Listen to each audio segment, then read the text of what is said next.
Alright. Hello, everybody. Today we're coming back to Lookouts. Because this is just an enjoyable story.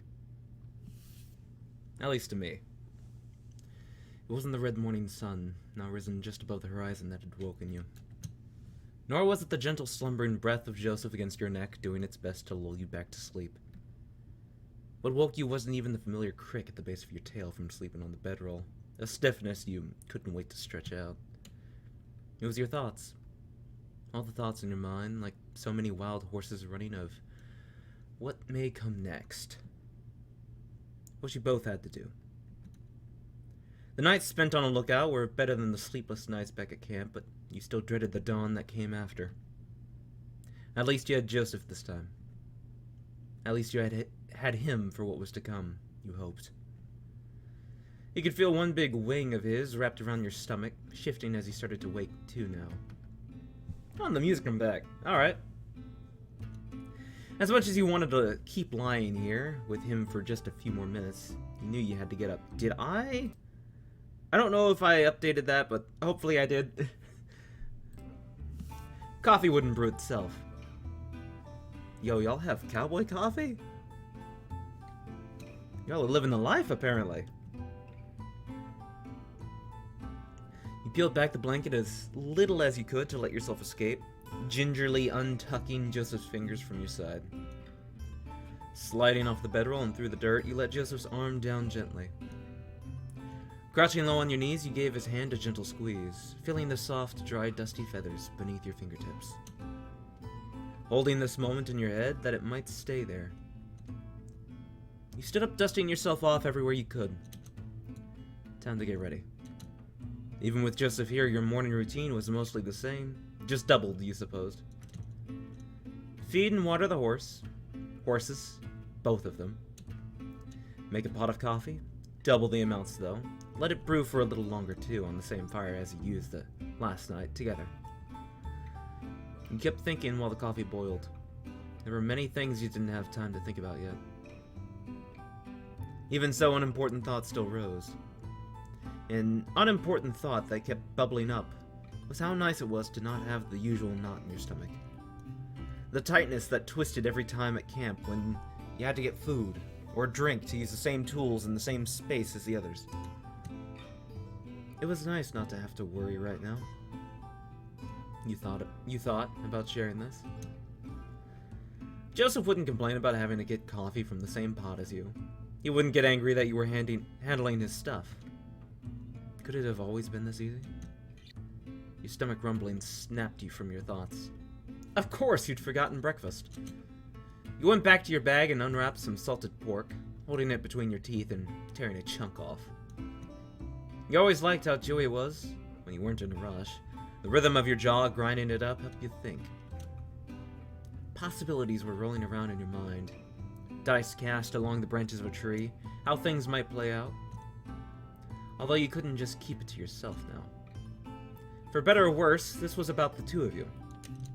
And there was both weight and comfort in that thought. As you watched the pot start to bubble and steam, you heard the sound of sleepy shuffling, turning to see a waking Joseph. It does definitely capture the, like, kind of being alone with your own thoughts, and your thoughts just kind of go to places that don't seem logical, but they're logical to you. It sticks on things. He was propped up on one elbow, blarily trying to figure out what was in front of him, rubbing his eyes with one winged hand. He saw his pupils contract to the morning sun that was getting brighter and brighter, focusing on you. Morning, partner. Is that the sweet smell of coffee I smell brewing? Not sure I'd call it sweet. He looked into the pot at the dark brown, tar-like substance, regretting the large snoutful you got of its acrid, bitter scent. Well, yeah, it is sweet to me, at least. Stuff's damn near magic as far as I'm concerned. With surprising energy for someone who had just woken up, Joseph whipped the blanket off him, standing and dusting himself off. You watched still as he stretched. His fingers locked together, wings pushed and pulled in front and behind. the way the feathers of his neck parted and ruffled as he rolled his head around his shoulders. The hem of his shirt, usually tucked in, but now loose after a night's sleep, rising ever so slightly as he twisted his body. He sighed as he finished, wings on his hips, and met eyes with you. What are you looking at? Nothing. A shy smirk crept across his face as he tucked his shirt back in and walked over to you. What you eating? Salt pork. There's some in my bag if you want. I think I will, thank you kindly. Can you get some cups too? This coffee looks about done. You look behind you at Joseph, crouched as you dug into your bag, giving you a quick thumbs up. You turned to the pot again and stirred it with a spoon a little. Joseph came back around and sat beside you, setting 2 tin cups on the ground with one hand. His beak tore at the piece of jerky in his other hand, hungrily swallowing it down after a few chews. He picked up the pot and poured you both a hot cup, eagerly tapping his cup with yours before drinking it. Cheers. You both sipped quietly. You could feel the heat of the coffee traveling all the way down your gullet, burning in your belly. How did you sleep? Huh. Good. Like a pup. Didn't wake once. Me too. Slept better than even that hotel I stayed in one time. I swear the sheets on that bed were the softest darn thing I've ever touched. Sounds nice. It was. Last night was nice, mind you. Another silence between you now. Likely you were both thinking the same thing. Thinking about last night, what you talked about. Silence, because if neither of you spoke, maybe nothing would happen. Maybe the world would stop turning and the sun would stop rising. Of course, it still does. You can see it, charting its course away from one horizon to the next. So, what's our plan? Joseph shuffled a little, legs restless. We killed Curly Wolf and Black Vulture. That's what we said, right? You nodded. Maybe we don't have to. We could just run away. We talked about that, Joseph. If we run, we'll spend the rest of our lives looking over our shoulders. We'll never really be safe. Yeah, you're right. Besides, have you never thought about it? Of course I have. It's not that simple, though. Everyone around him is loyal. It'd be hard to even get the chance. Even if I killed him, I wouldn't get away with my life. And even when I've thought about it, thought about that ideal world where he's got a bullet in his brain and I'm home free. There's nothing after, Robin. I could never see what would happen in the rest of my life. It was blank. Just a desert. If you were to kill him now, what do you see? Joseph looked ahead, thinking. The feathers on his face fluttered in the wind. Something, I suppose. Not nothing, at least. I think maybe I can trust that. Are we really gonna be able to kill them, though? I don't know. They bleed and die like anyone else, it's just hard to get a chance. At some point, our gangs are going to go to Clemency and take us with them, whether we like it or not. I think we should try to use that to our advantage. Unfamiliar place, for them at least. What about everyone in town? They shouldn't have to be involved with this. They're already involved. We can't change that. I just wonder if any of them would help us. I doubt it. Do you think? He looked at Joseph and he turned to look at you, too, his brow furrowed. Sheriff?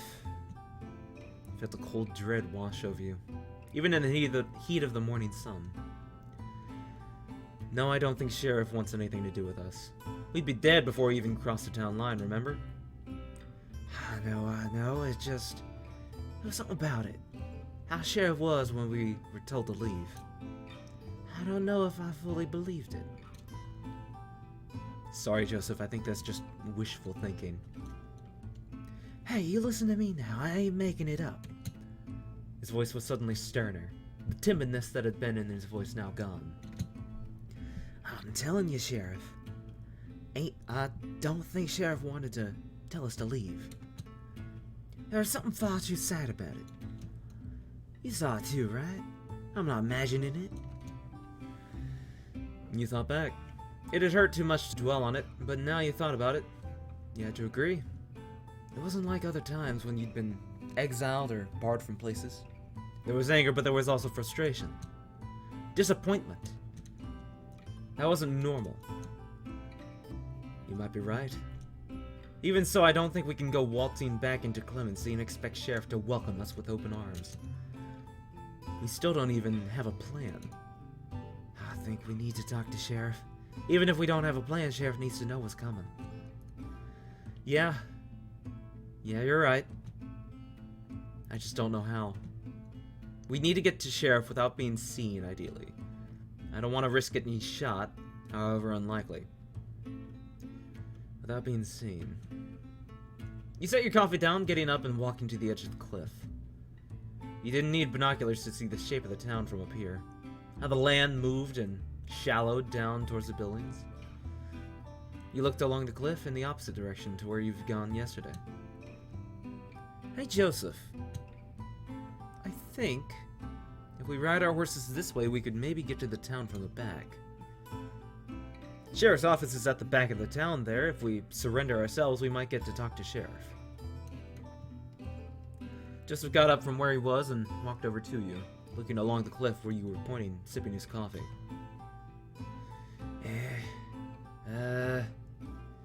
Yeah, that could work. What, not a fan of the idea? Oh no, we can do that. This coffee is just mighty vile.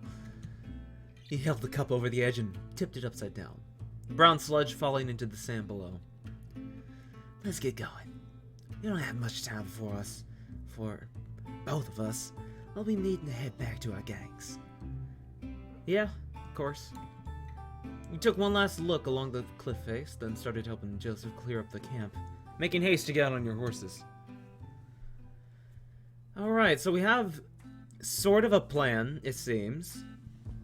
We're going to hopefully not get shot.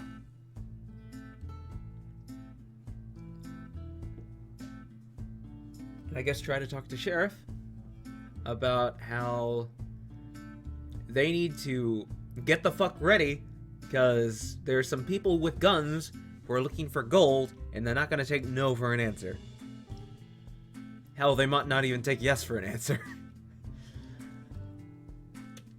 You rode as quick as you could down the cliff face, taking a long route around the back of the town. Climbing off your horses, you tied them up out of sight behind a rocky outcropping. You started your cautious walk to the edge of the town together, cautious about being spotted. Sheriff's office was right in front of you, the squat building backing up onto this side of the desert. 2 square windows were cut into this face of the building, holes in the frame from where the bars once were. As you got closer, you listened out for anything that might tell you where Sheriff was. The rhythmic tapping of wood carried on the wind to you from the front porch. Carefully, you and Joseph sidled up to the building. Sticking close to the side, you shuffled along the stone wall, cold in the shade. At the edge, you slowly peeked your head out, squinting through the morning sun. Sheriff was sitting on the porch outside, looking out into the town, cane tapping idly on the wooden boards. He hadn't been noticed yet. You pulled your head back and nodded to Joseph, him nodding back in turn. You both drew your guns backs to the wall and called out. Sheriff? You hear the panicked shuffling of someone getting out of the chair and the cocking of a gun. What the fuck does Sheriff sound like? I think it was an older voice. Who goes there? No, God fucking, what was the voice? Who? No. I'm trying to fucking think. I'm trying to think. Maybe I should just change his voice. Also, it's not a he, it's they. I forgot. It's they. I need to change Sheriff's voice, and I don't remember what they sound like.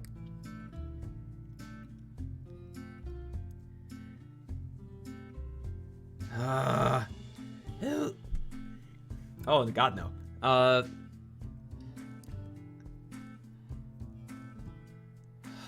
Fucking... Who goes there? No. Who...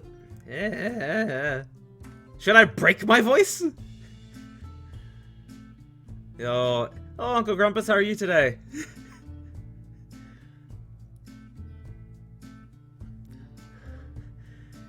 God, I can't remember the voice. Doing good, how about you? I'm doing well. Just trying to decide on a voice for Sheriff, whose voice I forget. Who goes there? I guess. It's us, Sheriff. Joseph and Robin. We mean you no harm. As you heard Sheriff's footsteps coming towards you around the corner, you both put your hands up, guns hanging limply by the fingertips. You stepped back from the building and out of the shade as Sheriff came to face you, a gun loosely pointed in your direction. What am I looking at here? Why are you back? Are you surrendering? Yeah, kinda. Sheriff, we need to talk. For real this time. Oh yeah? And I'm supposed to believe any collywobble you say now? Am I? No, we know we betrayed your trust.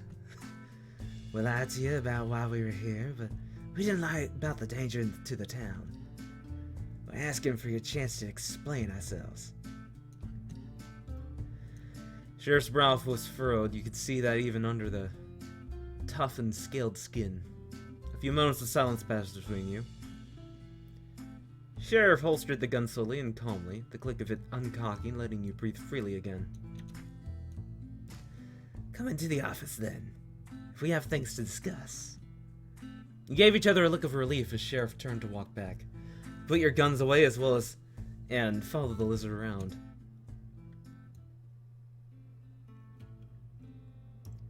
The office was darker inside than yesterday. The morning sun not quite shining in the same way.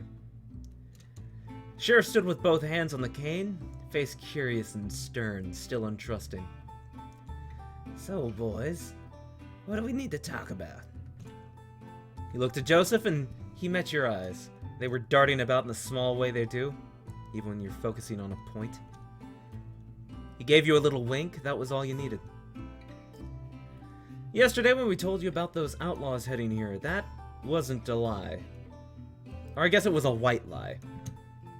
Our gangs know about this place, and they're gonna be coming here, gold or not. So you were scouting our town out. Makes sense. Still, I don't see what's stopping you from lying about this town. You know, you both know we can't do much to defend ourselves from a whole gang. So frankly, if I'm picking up what you're putting down, and you don't want to hurt us, then just lie to them. Tell them we're armed to the teeth. Scare them off. They won't be stupid enough to still try. I guess we could, but what? Look, I appreciate you trying to come clean and help somehow, but this ain't our business, you see. It's not one gang. It's two. I'm from the Curly Wolf gang. And I'm from Black Vultures. You're from two different gangs? I'll be damned. You seem so friendly with each other. The thing is, Sheriff, we don't want to work for him anymore. Curly Wolf and Black Vulture, What was that? Curly Wolf and Black Vulture, we want to kill him. We need each other's help to do that. We can't do it alone, you see. Your heart was beating fast in your chest. Saying it out loud, saying it to Sheriff, changed things. Made it real. Made it concrete. Before you could convince yourself otherwise, you took Joseph's hand in yours, squeezing it tight as you stood next to him. Yeah. Besides, there's no guarantee we'd be able to convince them not to come here, even if we did lie to them. We need your help too, Sheriff. Sheriff's face remained stern, or maybe concerned, you thought. Eyebrows flat across the eyes, thinking, "You boys are sure about this? This is what you have to do?" "Yes." "Yeah." Joseph's hand moved, ensuring the grip of his fingers interlocked with yours. "Psh, getting a little old for things like this, but alright. I can't in good conscience endanger the people in this town, but I think I may be able to help." Sheriff got up and started pacing. "So you're two gangs. They're both gonna come here." "Yeah, I know Curly Wolf for sure." "Black Vulture is bored, I can tell. He's itching to do something." Any history between them? Any scuffles? Would they fight or make a truce if they met? Black Vulture said before he'd fight a Curly Wolf, but I don't know if Curly even knows he exists. Curly Wolf wouldn't work with another gang unless he had to. I don't think he'd give up this place so easily. Seems to me like they meeting up would be beneficial to your goals, don't you agree? A fight between them would be chaotic, but maybe that's what we need. Someone might even finish them off for us. It would be dangerous for us, though, too. Well, now, hold on. When do the lookouts get caught in the scuffle? Almost never, unless we start it. If anything, we should be the safest ones of the bunch. You're right, you're right. If you can delay their arrivals, then I might have a solution for you. Clemency gets supplies, monthly. They arrive by train about a day and a half's ride from here. That's where the nearest station is. Since it's a whole town supplies and the trip is long, even everyone in Clemency goes in a wagon together. Easiest and safest for all of us. As luck would have it, less than 3 days. So the town will be completely empty. Not a soul, I can guarantee that. We ride early in the morning and ain't back till the next day. You get your gangs here on that day and do what you need to. Best I can come up with on short notice. That could work. Not like we have any other plan, but ain't anything could happen. But it's better than nothing. Things were happening so fast, Sheriff really wanted to help. This was incredible. Was this really happening? Was this something he could do? 3 days, right? We need to both be in here. We need to both be here in 3 days. Yep. Do you think you can do that? I think we can. Joseph looked at you, both of you holding each other's hand tighter. We have to. Good, good. Thank you for trusting me with this.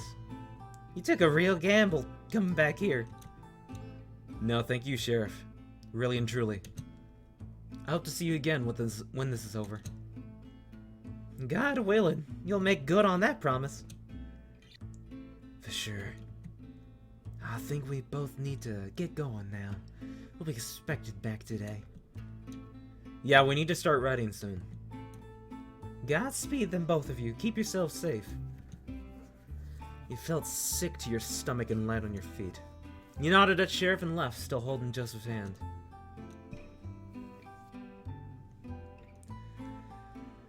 Just two gay trans cowboys just out on the town about to kill their bosses. Back with your horses, you made last-minute checks of your bags, ensuring everything was secure for the long trip back. 3 days from now. 3 days from now, you'd be back, both of you. Some part of you dreaded needing to start this journey, lingering on the feeling of standing here, not moving. So much had changed since you got here. Now you might be risking it all. Doesn't feel fair, the idea of losing something you only just found, only just got the chance for. You shoved it down, though. The ride back was long, and you didn't need that kind of worry gnawing at your heart. Pity for you that every time you saw his face, even a glance as you checked your saddle, it all came rising to the top once more. Like a drowning man pushed under the waves, breaching the surface again as he refuses to sink. I think I'm all ready. Me too. Joseph stood by your side now, waiting for you to turn and look at him. You contemplated just getting in the saddle, not lingering for longer than you had to. You felt the light touch of his hand on your shoulder, twisting, pressing your face now over his shoulder, arms clean around his side. You were holding him before you could think.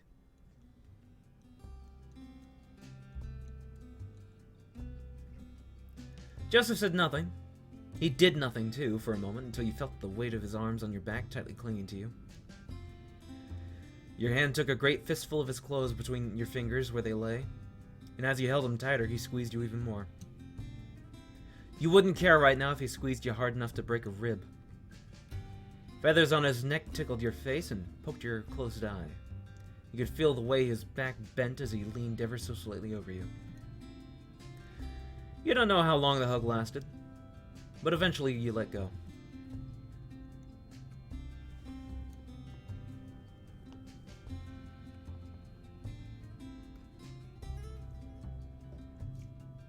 Sorry, just took a little sippy sip.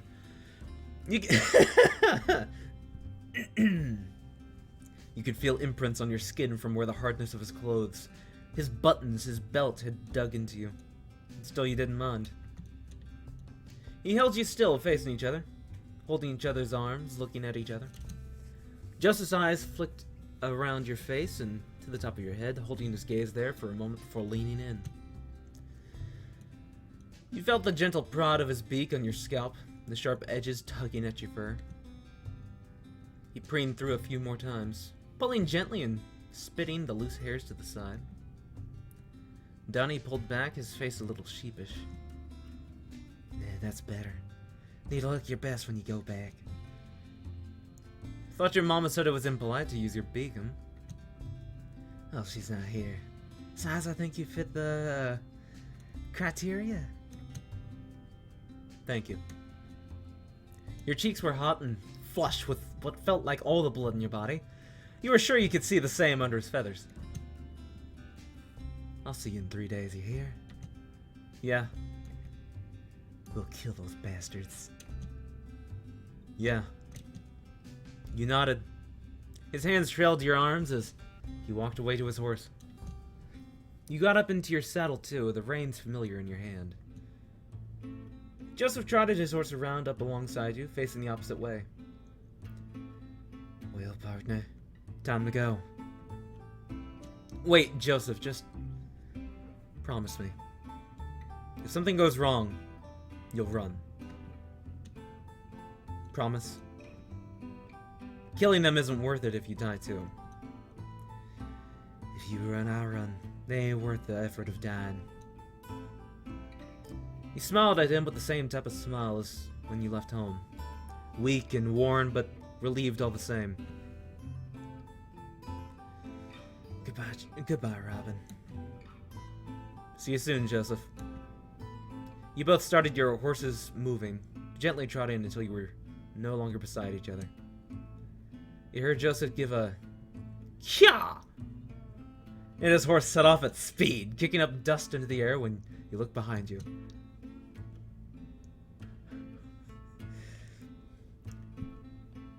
I wonder if that was supposed to be a tiny little joke, because I think he's a crow? I think he's a crow. It's not him saying, like, ka. Interesting. Anyways. You set your own horse into a gallop, the rush of the wind in your ears as you rode through and out of Clemency. My headphones. Readjusting those. Back to your gang. Back to the man you were plotting to kill.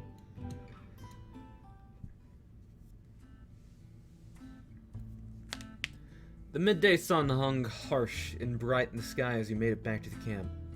You and your horse both tired from the ride. The current hideout of Curly Wolf & Co. was a ramshackle affair, nestled in the depths of rolling hills, hidden from the sight of any passerby. Riding slowly in, you climbed off your horse onto the sun-baked ground and led it over to tie it up with the others.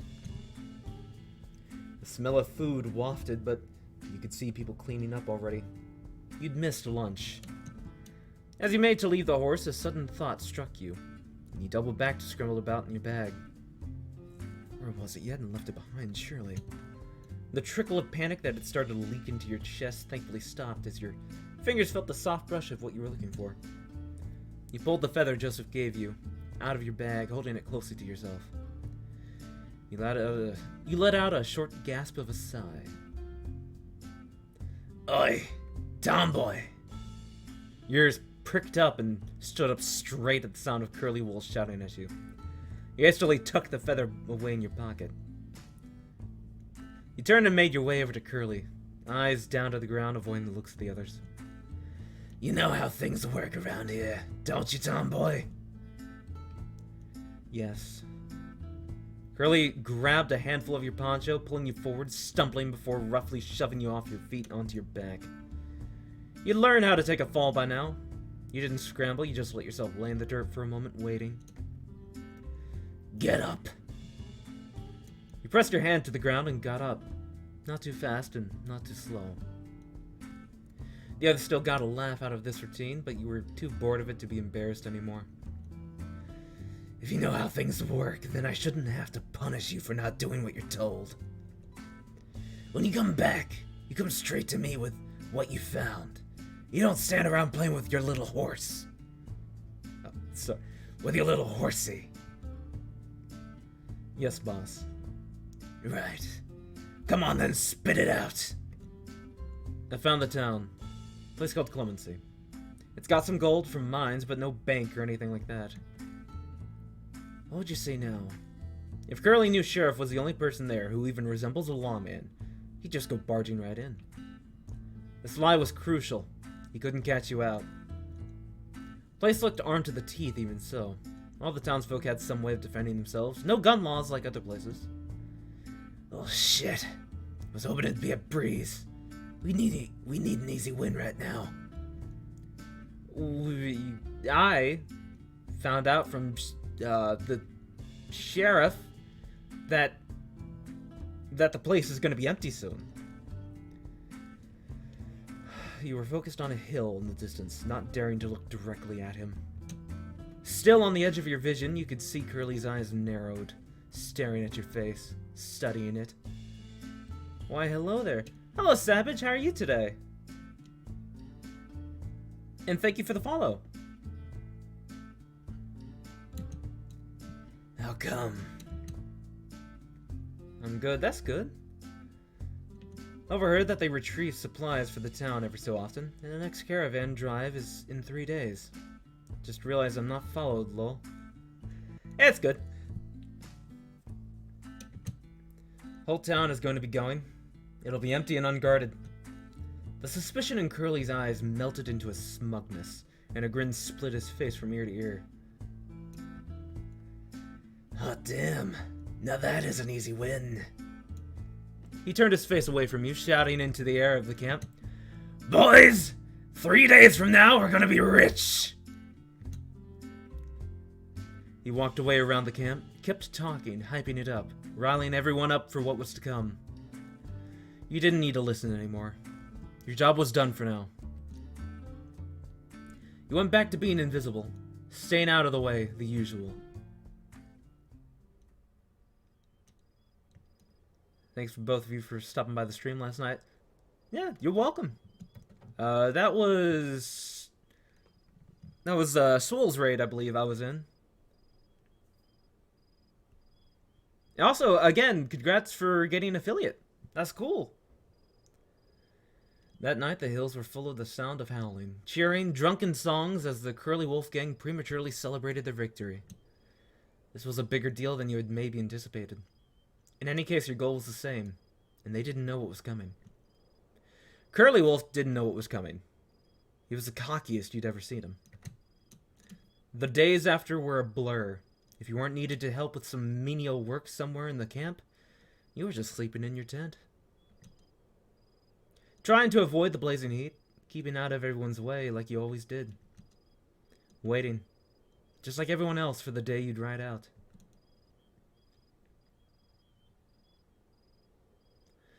On the night before you were due to leave, you snuck out of your tent, out to where no one would see you. Away from the camp, the sounds of it echoing lightly through the air, you clambered halfway down a hill and sat. You didn't do this often. Who knew when someone might come to your tent needing to drag you away for something? Oh, I didn't know it was about to be your birthday, Grumpus. Happy birthday. Happy early birthday, sorry. When is your birthday?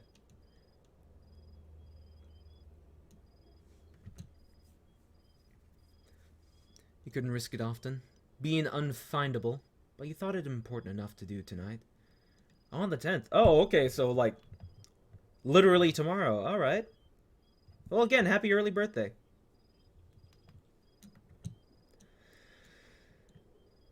To come out here and breathe in the cool night air, to stare into the sky across the horizon at the blanket of stars in the sky, trying to pinpoint constellations you were told about when you were much younger. You wondered if Joseph knew any. You didn't think about it at the time. The feather was in your pocket still, the safest place you could think to keep it. No problem, Grumpus.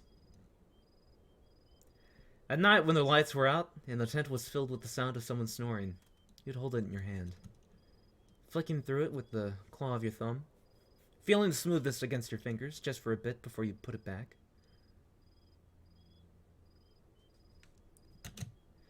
It helped you get to sleep.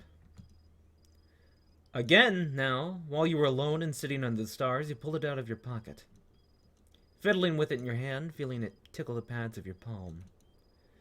Your mind wanted to wonder, to think about important things, to think about all the ways tomorrow could go wrong, to think about what might happen to you both. You didn't let it. The feather helped too. For once, you just let yourself be calm. You'll see him tomorrow. Until then, worrying would do you no good. You imagined that was the kind of thing he'd say to you if he were here, sitting next to you. The imagined weight of his head on your shoulder, the thought of his warmth saddled up next to you, all the things you wouldn't feel again if you lost him.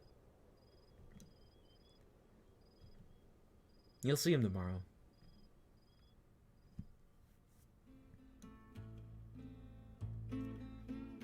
It's the morning. You're awake early. You didn't sleep much anyway, as much as you tried to. The sun was as bright as always, coming through the yellowed fabric of the tent. You laid awake, waiting for others to get up, waiting for Curly Wolf. He'd start rallying guys together for the ride to Clemency soon enough. You needed to make sure you were there. The minutes ticked by, and you heard more people get up, the camp coming to life once more with the sounds of work and talk. You got up and got yourself ready, sitting on your bedroll after and waiting more. Then the voice of Curly Wolf. All right, boys, gather round. We're heading to the town of Clemency this morning. I need 10 or so men with me to haul valuables. It's around a half-day's ride from here. Who's coming to get our gold? You heard all this as you were leaving your tent, making your way to the small crowd of canines. Instantly, there were people joining, eager to prove themselves, to get their hands on real gold. 1, 2, 3 already? You suddenly pushed your way through the crowd, trying to reach the front. Pushed out the edge of the crowd by the huddling bodies, you found yourself standing in front of Curly. He stared at you even as he clapped the hands and shoulders of other guys walking past, joining the excitable group. What are you standing there for, tomboy? We don't need any little pups to help shift the goods. You needed to be on this crew. You couldn't talk back to him, though. You didn't know what to say. What could you say? You just kept standing there. You think you're gonna be of any help with this scrawny stick? He grabbed your arm, raising it up and down, shaking it by the wrist. Every inch of you was screaming to snatch your arm from his hand, but you knew what would happen if you did. He threw your arm back at you, making you stumble a little. Go make yourself useful someplace else. I only need real men for this trip. You had to say something. You had to. You had to be there. You'll need a lookout. He was looking at the assembled group, doing a quick head count. Alright, boys, that's 10. Be ready to move out in 5 minutes. He didn't seem to hear you. Your words were quiet, whispered. You tried again. You'll need a lookout, Curly. His ears twitched. He still didn't turn to face you. I heard you the first time. Stop yapping at me about bullshit. We don't know when the townsfolk will be back. It'll be bad if they come back while you're there, and even worse if there's no one keeping an eye out. Y'all will have your hands full already. You heard him sigh, and a little growl rose in his throat before it subsided into nothing. Fine then, tomboy. If you're that eager to come, I suppose I'll have to let you. You're riding in the wagon. You don't need a horse. No, you didn't get that privilege when other people needed them, you supposed. The wagon was fine by you. You knew it was a punishment of kinds, that you'd be riding in it on the way back too, along with everything else. Boxes and sacks and supplies and whatnot, all bumping about, hoping none of them fall over and hit you. Cramped space with nowhere to sit or lie, just standing for hours waiting for it to stop. Get a move on. Followed after Curly to get ready. Of course, what Curly didn't know was that you weren't going to be coming back here. Neither of you were.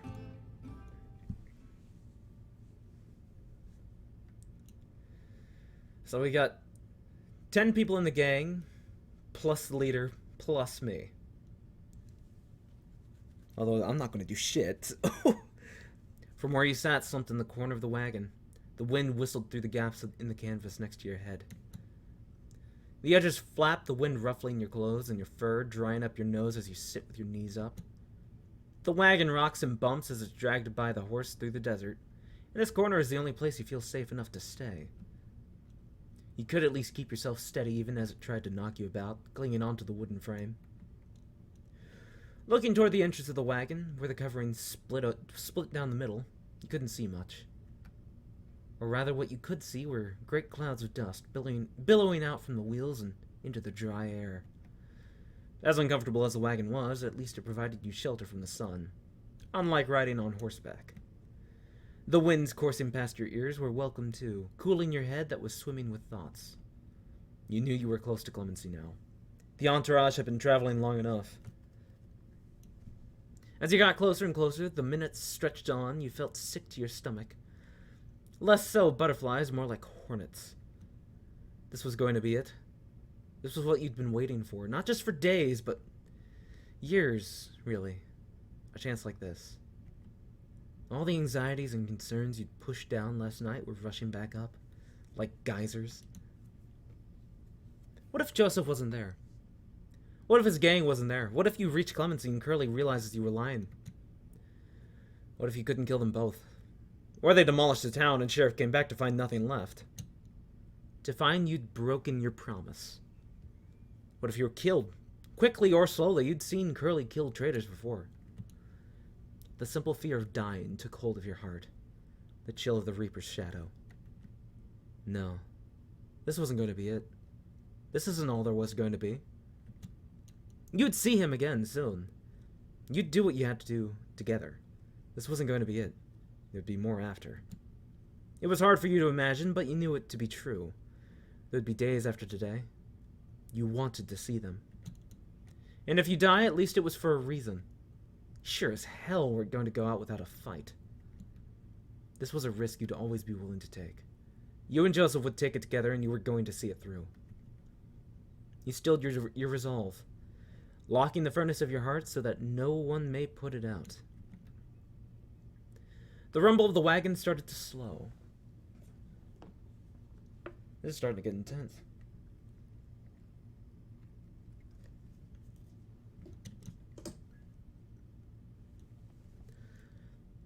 The rocking back and forth became gentler and gentler until everything came to a stop with a small lurch. The constant motion that had been in your body was gone all of a sudden. Everything seemed impossibly still. Like when the many conversations in a bar all died down suddenly, leaving it quiet in a strange moment. You heard the thud of Curly jumping off his horse and crawled the floor of the wagon to the front. Curly came and opened the low wooden door, letting you slide out of the wagon and jump out. The light of the late morning sun was blinding, and you held your arm over your brow to shelter your eyes. As your eyes adjusted, the bright desert became clearer, Hazy rock formations in the distance became familiar. Walking around the wagon, you saw the shapes of buildings that set your teeth on edge. The town of Clemency. Here we are, boys. What a shithole. No one here at least. We'll take what we're here for and leave sharpish. Won't know what hit him. Ain't that right, tomboy? He slapped you hard on the back. There was an anticipation in the air amongst yourselves. This was the place they'd been waiting for.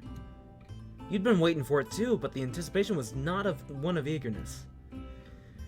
Even in your brief visit here, many things had happened. In some way, being back in Clemency was comforting. Despite that, you couldn't ignore the chill in your veins at the prospect of what will come next.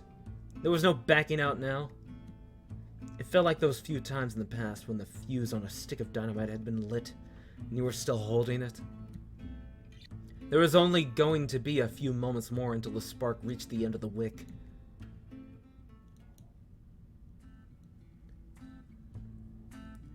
Curly started walking into town, and you followed suit with everyone else, staying close behind him.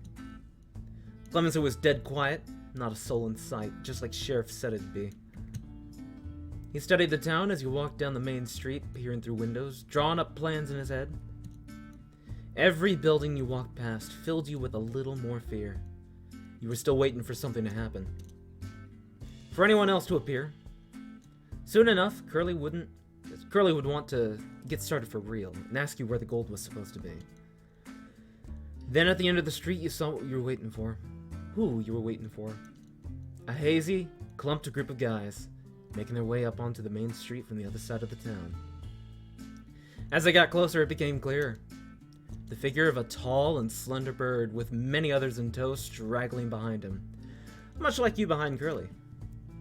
Curly stopped as he spotted the group too, staring them down.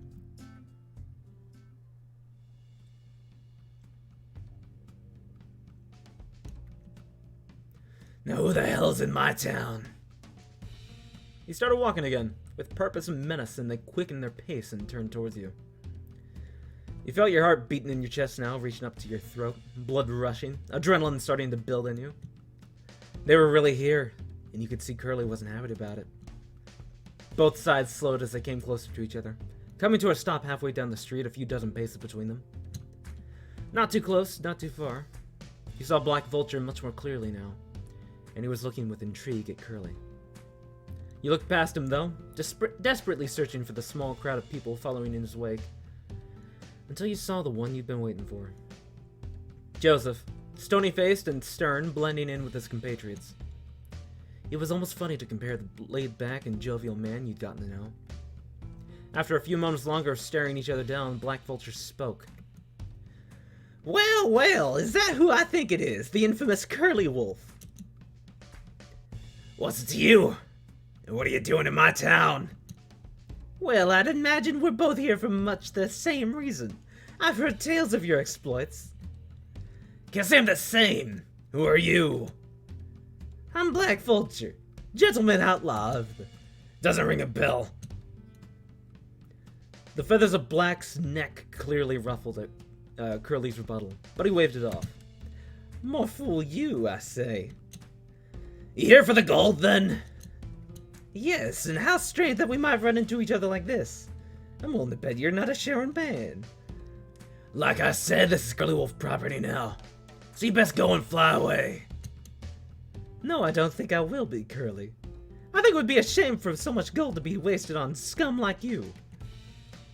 Should keep the highfalutin beak of yours shut, lest you want the barrel of a gun inside it. Let us see then, Curly Wolf. To the victor go the spoils, and I intend to spill that tiny brain of yours across the dirt. Fine by me. Don't need much of a brain to shoot you. This wasn't how you'd wanted things to go. You and Joseph were still in the thick of it, facing each other. You thought you'd be out of the fight. The air was still. Hands came to hover over guns. Every pair of eyes trained on the opposing side, waiting.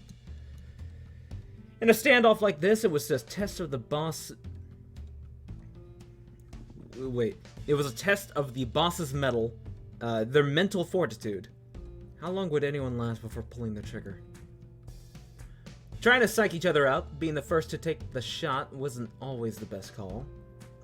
But having to react to that first shot could be worse. It was a test of loyalty, too, for everyone following them. Your underlings couldn't step out of line or take the shot themselves.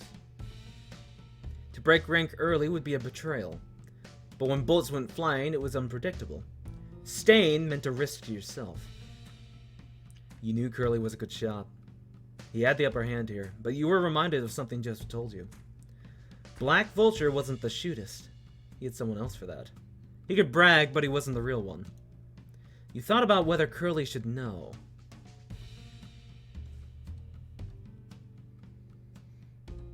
I'm gonna keep quiet. No, it was better if Curly didn't know about the shootist. As dangerous as it was to leave someone like that hanging around during a fight, it was more a danger to him. The seconds dragged on. It felt as though your very breath may tip the scales, chest heavy from breathing the air of people who wanted to kill you. There was safety in numbers, in the crowd. Even so, you found yourself for the first time thinking about running. Never before had you considered it. This was time. Sorry. It should be this time was different, of course. There wasn't going to be a next time. Running would tip the scales for sure, but you couldn't know in whose favor.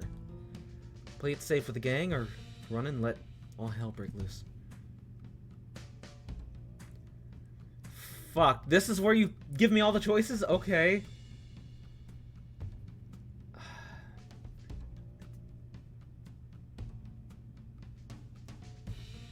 I kind of want to run. I think I should run. You had to run. Staying wasn't worth the risk of getting shot. Not here, not this time.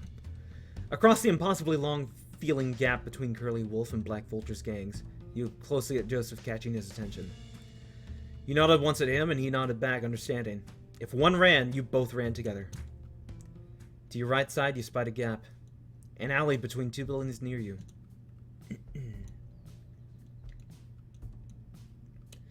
Heartbeat pounding like a drum in your chest. You set your feet steady in the dirt. You ran out from behind Curly as fast as you could, letting the momentum of your legs pounding the ground carry you. You were down the alleyway and out of Black Vulture's sight before almost anyone could react. Looking back, you saw Curly's expression vacillate between a moment of surprised anger then a snarl before landing on gritted teeth. Curly tried with a quick and practiced motion to reach for his gun, but it was too late. Shot rang out and a sharp whiz in the air was cut short by a wet and thud, and Curly flinching hard. That was all you saw before you took off, as did everyone else in the town, it seemed.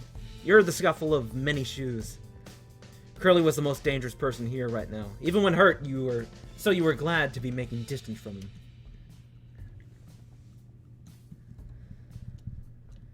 As you ran through the houses that lined the main street, many gunshots started to fill the air, loud cracks that echoed down the alleyways. You kept running through the maze of houses, as far away as you could get, slowing down as you reached the last of them. These houses led to a hill that sloped into the rest of town. You stopped in the shade and leaned against one of their wooden walls, panting. The fight continued, and you listened. It didn't seem to be moving away from the street much. You'd be safe elsewhere in town. You needed to find Joseph now. That was all you focused on. You'd be safer together. He ran when you did as well. You slid your gun from its holster, the grip of the metal a small comfort in your hand. If you followed the curve of this ledge along, you'd reach the other end of the street where Black & Co. were. Joseph can't have gone far. You started walking carefully, listening and looking at each alley before crossing, steadily making your way past the houses. Jesus. This is getting very intense very, very fast.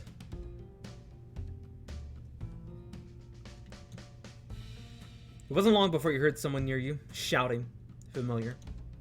You heard the scuffle of feet in the dust before two figures burst out from behind a house, one chasing the other. It was Black and Joseph. Black hot on his heels, and you saw him grab the back of Joseph's shirt as he tried to run away. He kept running and crashed into Joseph, sending them both tumbling down the rocky incline, kicking up clouds of dust as they did. You ran over to the edge of where they fell, watching for a moment as they tried to get a hold of each other in the dirt. clothes stained with brown patches of desert dust, their guns tossed and laying discarded near them. Joseph grabbed at Black, punching his side. You hastily holstered your gun and slid down the hill towards them, stumbling as you hit the bottom.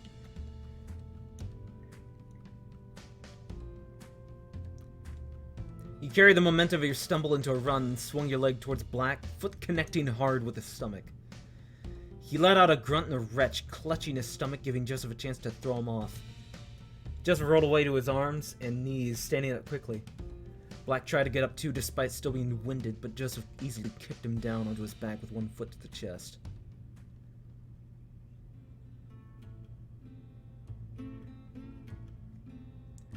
Joseph shuffled over to you, and both stood over Black, who slowly propped himself up on his hands, leaning back and looking at you. He eyed you over, catching his breath back, trying to mask the fear in his eyes with a smug smile that spread across his face. Well, well now, who's your little friend, Joseph? I'm Robin. I'm another lookout. So you're in league with this treacherous scumbag, then? What a twist. You're very much going to regret this, Joseph, when this is all over. Punishing people is so distasteful, but sometimes it must be done. Sorry, Black, but you ain't gonna get the chance. This is the end of the line. Black's smile softened a little at Joseph's words, either not having listened or simply not believing him.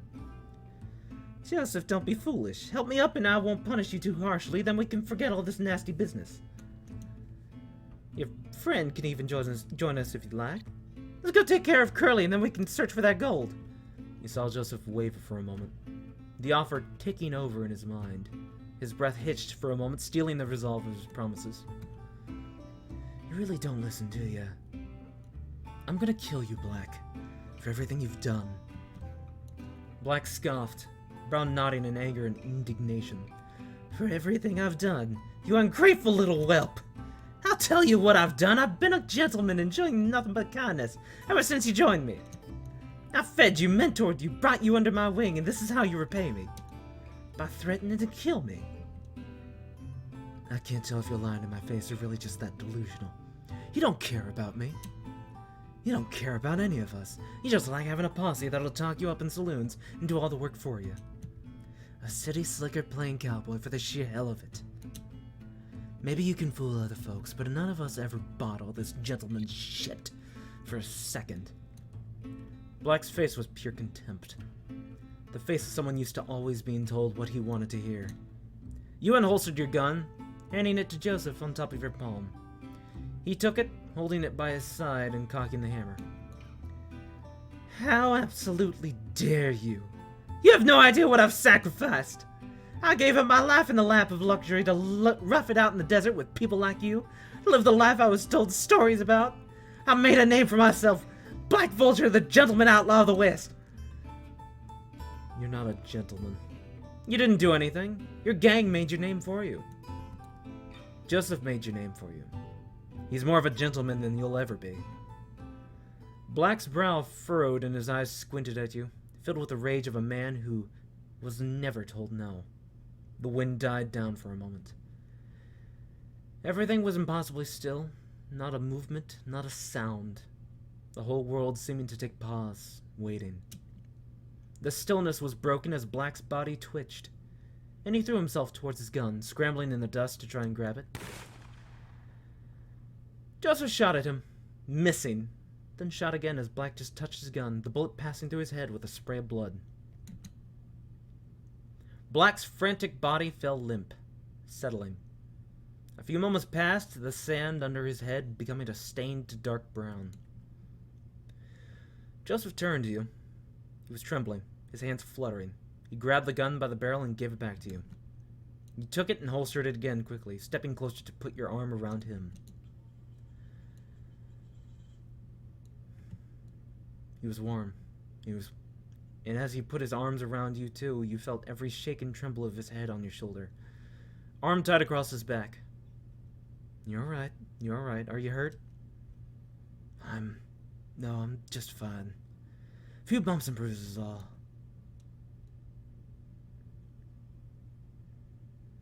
He pulled back, gently grabbing you by the shoulders, eyes meeting. Are you alright? What happened? Where's Curly Wolf? Yeah, I'm not hurt. I don't know where he is. I ran before he could follow me. I think he got hit. I would say the same. He got shot by Black Shootist. They both tailed me after I ran too. I put the Shootist down with my shotgun, but then Black was right on my behind. That was just before you found me. Right. I think we should get to the saloon. Safest place in town I can think of. We can keep a lookout for Curly. Sounds like the fight's died down too. You think we can sneak across the street? Well, I mean, you literally just shot off a gun. It sounds like the only gun in a bit. So, maybe not. You nodded. Joseph picked his shotgun up and you both climbed back up the short hill, cautiously approaching the street.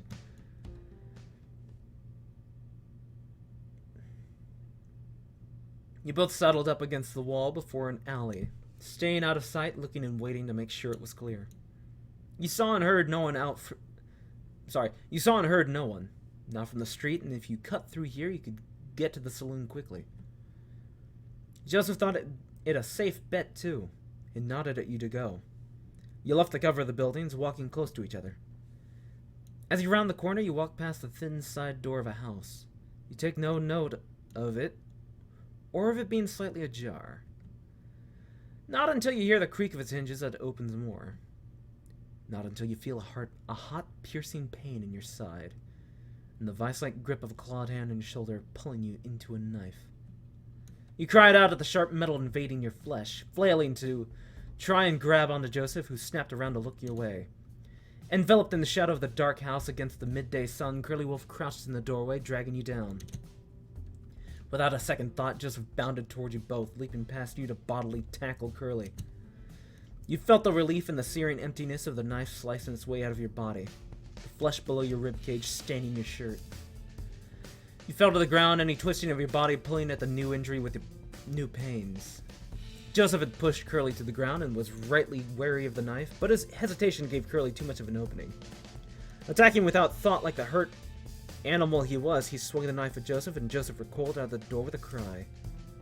He clutched at his eye as he fell next to you and sat straight up, taking deep, tearful breaths, backing up further. You were on your hands and knees and stood up more, hands scrabbling against the nearest wall to help you get to your feet. You reached for Joseph's hand, and he eagerly grabbed you by the wrist, both tightly holding on as he got up and started running with you. Traitor! You can keep running, but I'll kill you! There's nowhere to hide in this town! You hunched over slightly as you ran, trying not to put any stress on the cut to your side. It didn't seem to be too deep, but hurt like hell. You ran through the many houses until you reached the main street, pelting forward to the saloon, not stopping for anything. The street was quiet. Glancing down it, you saw the shapes of people tucked into doorways and behind buildings and fence posts, still waiting for someone else to make a move. As you ran to the saloon with Joseph in tow, both of you breathing ragged and your feet stumbling, you tried not to make too much noise. Leaping up the short stairs of the porch, you charged into the doors, barreling through into the dim interior.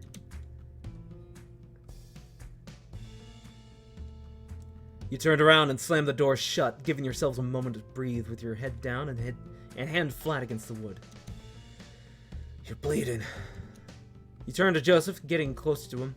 His stony expression was fixated on your side, where blood continued to soak through. So are you. You reached up to his hand on his face and took it away slowly, his arm resisting for a moment before he relented, letting you look. The feathers of his right eye were stained and matted with blood. Blood seeped from a red slit that traced from his cheek up to past his eyebrow. His eye was closed, and before you could check it further, he clasped your hand in both of his. I'm alright, Robin. Don't worry about it now. We've got to fight on our hands, Steel. He gave his best confident smile and a wink with his good eye, the reassurance somewhat lessened by the red stain down half his face. Alright. Yeah, you're right. You should go hide somewhere. He's gonna come looking for us. Joseph gave your hand one last tight squeeze before looking around and crashing over to the bar, hiding at the end out of sight. You crouched down too, walking low down to the window, peeking over it to see what was happening outside.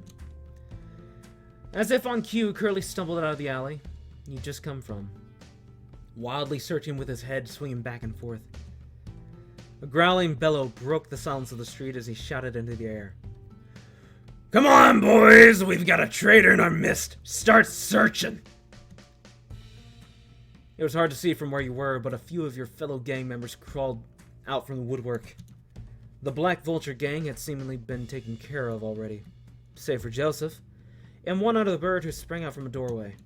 You saw him start running down the street, towards the entrance of the town, his only panicked thought being to try and get out with his life. Curly pulled his revolver and aimed a single shot that whizzed down the street and felled the running bird. He hit the dirt like a sandbag and lay there unmoving. Although he didn't see you. Curly turned to the saloon afterwards and your eyes saw his. You jerked back from the window, head against the wall, and covered your mouth to stop the yelp you'd been about to let out. Perhaps it was just the stress, the sheer animosity of the situation. But you could swear those eyes made you feel like you were already half dead. You heard Curly make a hacking cough before calling out. "Spread out and search around. They can't have gone far. It's a tomboy and some other bird." You peeked over the windowsill again. The small group of canines left to listen to Curly dispersed, walking with their guns drawn. Hey, sweet. How's it going? God, Curly is hurting my throat.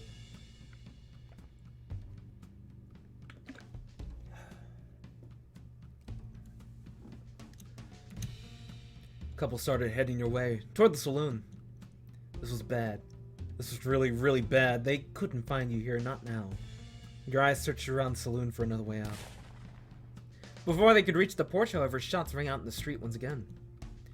You couldn't tell where they were coming from, and seemingly neither could the others. There was a panic as people took cover. After a few moments, you saw some fire shots back. Shooting at the rooftop somewhere. Going good, thanks. Got off work early. Oh, nice. That's cool. Some stragglers from Black's lot must have gotten on top of the saloon at some point, and were now raining fire upon the street. Curly had taken cover too. He wasn't stupid enough to stand out in the open still. But as he looked around, your eyes caught upon his. This time, the eyes caught yours too. You saw the flicker of recognition at what must be beady eyes poking from the darkness of the saloon.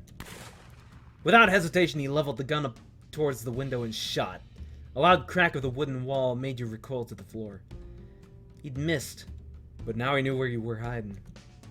There was no need to look out the window again to know he was coming, undoubtedly striding across the street towards this place. You didn't have the time to waste either to make sure, scurrying in a crouch past the door with the bared flesh on your side screaming. You hopped to the first couple of steps of stairs to the upper floor and crouched at the door, waiting. Waiting. Gun drawn and mouth dry. Your mind was ticking 1,000,000 times a second like an anxious metronome. Waiting. The short moments so long. You heard him now. The cadence of footsteps you knew well. Ones that kept you wary and ready and still. The thumping of wood stopped at the door. Slowly, the door on your side started to open. Sunlight pouring into the saloon and the gunshots cracking the air outside so slightly clearer. You didn't dare move. Feet planted on the stairs, your arm held close to you, and your gun pointed just past the door. As you listened and watched, focused on the door and figure behind it, you didn't expect the loud shot that came from behind it. The bullet launched itself in the floorboards at the other side of the room, but the noise was what broke your focus. You couldn't react in time to Curly's hand sharply reaching around the door to grab your gun, roughly yanking it from your hand. You didn't hold onto it for fear of breaking a finger, and Curly stepped out from behind the door with the gun held by the barrel. His own gun was pointed your way, arm outstretched, and revolver so close you could see the pitch black of the inside of the barrel. He chucked your gun away into the room, eyes still trained on you, it clattering against the floor and sliding out of the sight. Your heart now felt like it was trying to beat out of you and disappear into the desert, like your chest would burst. The rhythm of it pumping was loud in your ears, relentless inside you as if you'd been sprinting for hours. Curly took a step towards you, and you tried to take a step back of your own, only to fall over onto the stairs, your back colliding with the edges. You took another step and another, gun still pointed out towards you, as far as he could, and you clambered backwards up the steps. Your hand scratched and scraped the wood, and your legs bumped against the stairs as you tried to get away on your back. Curly just kept looking at you all the while, savoring the moment, his face a smile of unmatched malice, teeth barred and eyes wild. Isn't this just the turnabout, huh? The pathetic yeller belly of the gang decides to stick up for themselves for once. Only to end up at my feet once again. Quite ironic, don't you think? He let out a short bark of a laugh. I never fucking liked you. Not sure why I even kept you around. You're stupid, but I guess you have enough of a brain rattling around in there to know I didn't like you. In the end, this is for the best. For the both of us. Putting a bullet in your skull will put my mind at ease with what to do with you, finally. If I'd killed you before now, might have put down a moral. Killing a pathetic sap that did no harm. I was just looking for an excuse all this time, wasn't I? He cocked the hammer of the gun with his thumb, a theatric to strike fear in you.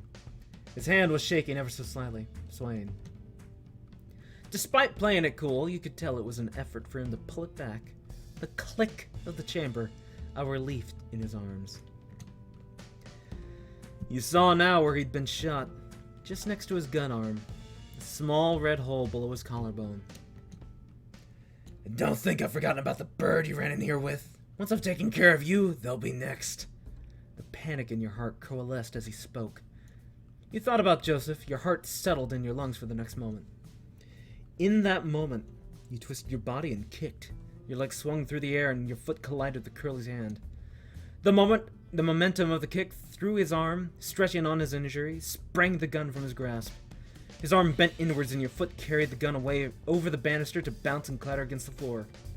You didn't hesitate to scramble around onto your front and start trying to run up the stairs, Curly still reeling in anger at what just happened. A few clamoring steps on your hand and knees were all you made before you were jerked back, your leg held aloft and dragging you. You fell onto the stairs, trying to claw at the landing you just reached. Slipping as you were dragged, you collapsed and bashed your chin on a step, teeth clattering together in your skull. Curly had a firm grip of your ankle, and the panic in your heart once again was spreading through your body, like blood clouding water. Your ears twitched at a familiar sound, the sound of Curly's knife being pulled from its sheath. No, this wasn't it. This wasn't how you were gonna die, scrabbling around on the stairs of a saloon. Being pulled up by the leg for a butchering like a piece of wild game. He wasn't unbeatable. He wasn't unkillable. You saw it. He bled, just like any other mortal man. He hurt just the same as you. You hurt even more than him. Every day for years, even now, the tear of flesh next to your ribs being pulled on as you clung to the stairs. Pushing off the stairs, you balled your hands into a fist and twisted your body, carrying the momentum into your arm and thrusting forward. You focused your eyes on Curly's face and heard a crack as your fist connected with the end of his snout, knuckles hitting bone. Again, you fell onto the stairs as Curly cried out, letting go of your leg to clutch at his nose. You weren't sure if he was more hurt by his bleeding nose or simply his pride for being caught off guard like that, but it was enough. In a few moments he had reeled back, you scrambled up the stairs again, making it onto the long landing of the first floor. Running wasn't so easy with the cut in your side and your banged up legs after falling onto the stairs. Even so, you moved as fast as you could, looking for something to help, some way out on this floor. You barely had the time to think about your next move before you heard footsteps bound up the stairs behind you and across the landing. Curly was upon you again, and you turned yourself, arm up, trying to shield against him as he flew into you, tackling you to the ground. His full weight hit you like a stampeding horse, your body slamming into the wooden floor to knock the wind out of you. Your head bounced off the floor as you fell hard, thankful for the rug underneath that softened a little of the blow. On your back, your vision swam for a few moments. Coming to, you see the ceiling, and then the snarling, bloodied face of Curly Wolf above you.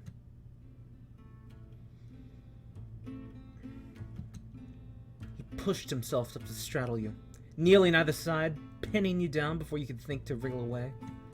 You still pushed up and tried to get away, but it quickly became apparent to be fruitless as Curly just started to chuckle with a growl. Where was this fight all this time, eh? This fire and attitude. Anyone would think you'd grown a spine, finally. Might have been useful if you'd been like this more often. Not that it would change your fate now. Traitors don't get any special treatment, no matter how good they've been. Have to set an example, you know that, don't ya? Curly raised his hand with the knife in it, twisting it in his palm to point downwards and grasping tighter. Say your fucking prayers, kid! He raised the knife level with his shoulder, aiming it at your chest and plunged downwards. No thoughts could even pass through your head before your arm shot out, grabbing at the knife. Your hand slid past it and caught onto his fist, locking your arm straight, desperately keeping it away despite his immense strength. Every muscle in your arm was screaming with effort to keep him away, shaking, the struggle of force between you, swaying the knife. This is a fucking intense part. All the bones and tendons in your wrist felt like they were going to snap as Curly still pushed downward, forcing your arm to bend. You didn't want to die. There was nothing you feared more right now than the thought of metal plunging into your heart. Every second felt like it stretched on. Curly's snarling, sharp-toothed grin was gone. Now just a steely gaze that stared towards the knife goal. You weren't strong enough. As you kept putting up the fight, you just got weaker, and his arm got lower and lower with yours in tandem. The blade so close now you could smell your own blood still on it.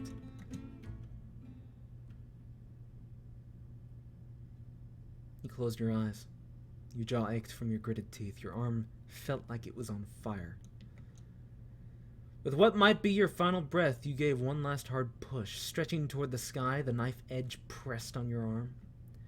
You pushed and pushed and pushed against the vile knife, breath held deep in your lungs, a final prayer. Your arm sprang out and your eyes snapped open as Curly's arm jerked and you shoved it away with all your might. Your ears were ringing. 2 gunshots had gone off, and to the immense relief of your arm, Curly rolled off you, bullet holes in his stomach and chest. He tried to stay on his knees, but couldn't stop himself from falling against the wall, the side of his shirt staining with red. You rolled to your side without another moment's hesitation, grabbing at the banister to hastily pull yourself up and get away. Curly was still bewildered, and before he could decide what to do next, you carefully kicked the knife out of his hand down the landing. You looked over the banister to the ground floor where the shots came from, and saw Joseph in the middle of the saloon. One arm propping him up on the table, the other pointing Curly's revolver up to you on the balcony.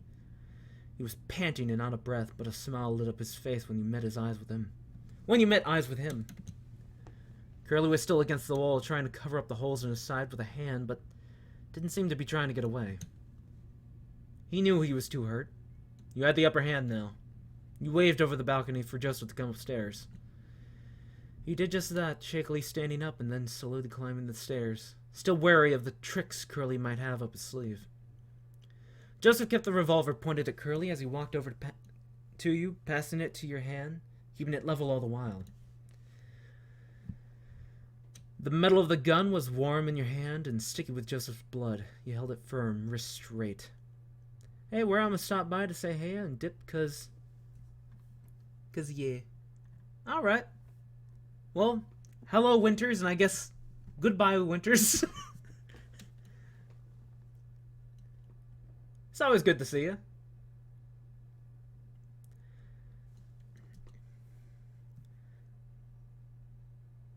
Did I read this? The metal of the gun was warm in your hand and sticky with Joseph's blood. You held it firm, restrained. Finger on the trigger, Curly's face was no longer angry, or focused, or anything else you'd ever seen. He was just tired. Defeated. He had nothing left, and he knew this was the end. What else was there for him to do? He was at your mercy, and it left a great pit in your stomach, a bottomless well that made you sick to think about it. What are you waiting for? End it. Say your prayers then, boss. You both know you're going to hell anyway. He grinned at you, wariness in his eyes, but a smugness in his smile. Don't worry. I'll save you a spot down there. Not that you'll need it after all you've done.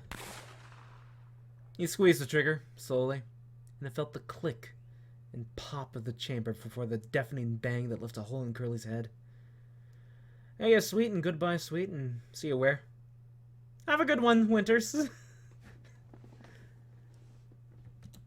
He slumped against the wall and sat limply, like a child's discarded doll. I guess that's it then. Pretty much. There's still a fight going on outside, but it's not ours. You looked at Joseph, one eye bloody and swollen and staining his feathers red, the other wide and staring at Curly on the ground. You holstered the gun and gently touched your hand to Joseph's, brushing his palm. He felt your hand in turn, fingers intertwining. We should wait up here till it's over. Safer. I think these here are the rooms Bartholomew mentioned before. You want to rest in here? You thought about it for a moment. Your only worry was whether you might get blood on something for when Bartholomew came back. We'll try and thank you both. All right. Well, hey, it's always good to see you, even if it is for a little bit. I know your internet situation isn't all that great sometimes, so I understand. Still, again, it was nice to see you, Winters. Though considering the state of the saloon already, you thought, what the hell? We'll deal with it later. Together. Alright, that seems good. Already a bit along the landing, you walk together towards the furthest room. Of course, you picked the nice suite. Twisting the handle, you open the door with some haste, shuffling inside together. You turned and closed the door as quietly as you could, still bumping against the frame, the handle creaking as it turned beneath your hand. You waited there, facing the door, giving yourself a moment, breathing slowly, feeling the metal in your palm, gripping it tightly. With the door closed, the peppering of gunshots from outside was much softer. You could imagine them as raindrops against the window. I mean, personally, I would try to see about maybe getting out of town until stuff actually died down, because, I mean, you're still in a wooden building, and wood doesn't exactly stop bullets all that well. And you don't know where people are aiming. Nice room. You let go and turned to look around the room. You agreed it was nice, right? Yeah, I mean, like, again, these are still guns we're talking about. Like, they're gonna just shoot right through the wood and right through the building. It was bright, the sunlight skimming in through the window. Curtains open, fading onto the pillows. A clean bed, a side table, a dresser. You wandered over to the bed, reaching out to touch, but thinking better of it when feeling the blood sticking between your fingers. A large rug laid on the floor next to the bed, so instead you lowered yourself down to sit on it, leaning back to rest against the bed. You rested your head against it too, at least feeling the softness of the sheets brushing your fur, meeting the curve of your neck. Joseph still stood where he was, looking into the middle distance. After a few moments, his glassy stare turned down to you, coming back to life. What do we do now? We wait. Wait for the fight to die out. Once they realize who's died, they should leave. Hopefully we won't be looked for. Right. He shuffled over to the bed and leaned down, groaning as he hit the rug, sitting against the bed as you did now. Sit here and hope for the best. As good a plan as we've had so far. After he got comfortable, he gingerly lifted a hand up to the long slash on his face. He let out soft, short groans and noises as he tested the cut, checking how bad it was. He pulled his hand away, rubbing his fingers together, inspecting the minimal blood he'd found. Not bleeding too much anymore. Still hurts like hell, though. Ow. You leaned forward a little to try and look at him, too, but got a harsh reminder as the cut in your side flared up. At least we'll have matching scars now. Joseph looked at you, befuddled for a moment till he realized you meant the old scar of your own eye. Well, I guess it must be fate. Can't complain about that. He smiled at the thought, too, reaching your hand up a little to, touch the slice in your side. You were lucky. It had gone past the ribs, not through them. If he'd twisted the knife, it might have been different. Joseph reached up to his face again, still testing his eye. Hey, stop that, you'll make it worse. Put his hand down shyly, like a naughty kid caught in the act. Sorry, it's just hard to ignore. You can get patched up when all the townsfolk come back, I hope. Yeah, I'll be fine. Don't you worry. You tried not to worry, settling yourself down, trying to rest. You stared at the wall of the bedroom, unsure what to think, unsure how to feel, tracing the grain of the wood with your eyes. You wondered if the numbness you felt made you a monster, some strange lacking that left you sitting there, bereft of feeling. How were you supposed to feel with Black lying in the hills of the town, baking in the desert heat? How were you supposed to feel when Curly was just a few steps outside the door, slumped against the wall? You went over and over in your mind the knife against your arm, the strain as you fought against him. You thought about how close you'd been to giving out, how close the blade had been, the cold metal threatening to spill your heart. You were brought back from your thoughts as your ears drew your eyes away from the wall, down to your side. Down to where Joseph's hand fidgeted, tapping against the floor. The softest of patters against the rug, an unheard rhythm from within him. His breath caught your eye too, the noticeable rise and fall of his chest, the long exhales through his nose. Your eyes continued up to his sullen face, the feathers of his head subtly shaking, nerves bubbling to the surface. You looked back down to his hand and found yourself reaching across, reaching out to take hold. Joseph jolted as you touched him, his hand almost reflexively jerking out of yours. As he came back to the world, he looked down. He relaxed his arm when he saw, squeezing you a little and letting you steal his hand away into your lap. It was trembling as you stroked your thumb over the feathers, squeezing his hand back firmly. Your hands moved around each other, grappling and dancing, exploring each other's fingers and palms.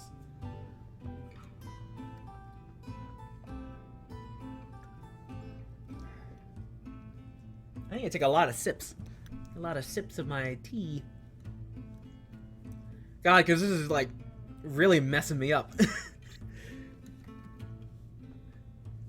A distraction of each other's fur and feathers, just the two of you.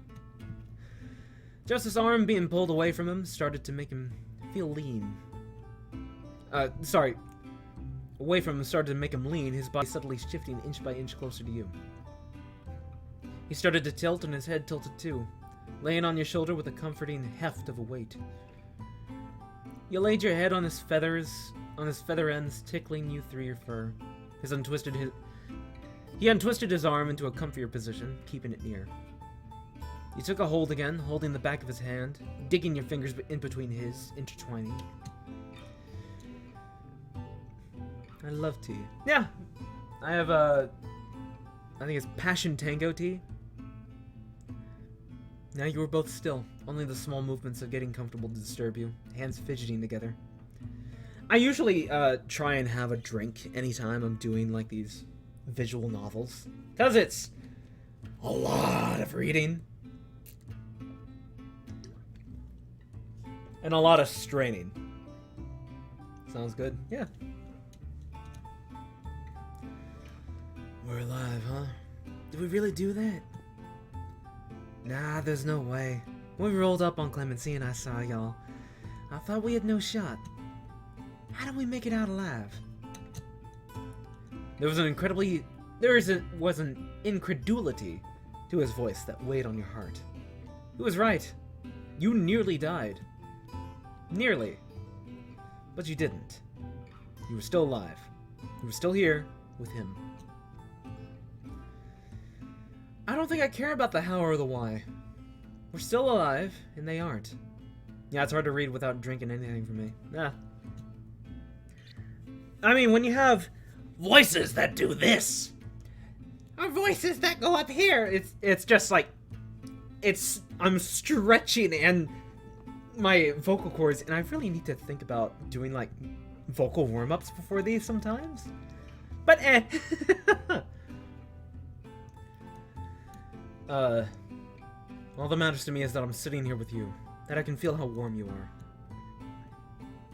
Joseph sat up at that, his head no longer on your shoulder as he turned to look at you. Looking into your eyes.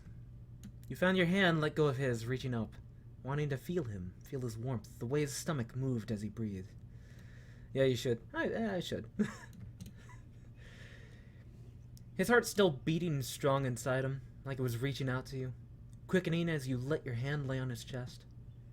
You felt your own heartbeat thrumming louder now, like you had just minutes ago. Not out of fear this time, not that kind, as you reached up past his shoulder. He closed his eyes as your hand rubbed gently up his neck, feathers fluffing, stroking up till you cupped his face. The feathers of his face were soft, intermingled with the dust and dirt, the specks of dry blood that you felt beneath your hand. He opened his eyes again, those big honey gold and brown rings that started to flick around your features, studying you. Looking at you in a way you don't think you ever have been before. He cleared his throat a little dry and unsure of his words, but wanted to say them all the same. You know, did I ever tell you how handsome you are? You couldn't help your little snort as you laughed, turning your face away, giggling over the nervous trip of his words. No, I don't think he did. Ah, come on, Robin. Looking back at him, it felt like your faces were closer. Your laughter subsided. Cheeks starting to warm as the sweetness of his words trickled into your thoughts like honey. And you kind of forgot that gunshots were still ringing out outside. And this is probably not the best time to be having this little thing happening. You found yourself leaning in slowly as did he, your eyes glancing at each other's mouths. The stretch of tension in your back as your head pushed forward had your hand buried in the softness of his feathers, pulling him closer. Eyes meeting once more, just a moment before. The kiss! Your faces met. You pressed your lips to the end of his beak, his hot breath on your lips. Your mouth, in your mouth as yours was in his. You held the kiss there, holding your lips to his, unsure if this was what you were supposed to do. You'd never kissed anyone like this before. You hadn't met anyone like Joseph before either. You just want to be close to him like this. Your heart was beating hard in your chest, your cheeks flushed and hot. You heard what sounded like sweeping, realizing it was your tail wagging across the floor. A few more seconds passed before the kiss was broken, your hand falling from his face to hold onto his arm.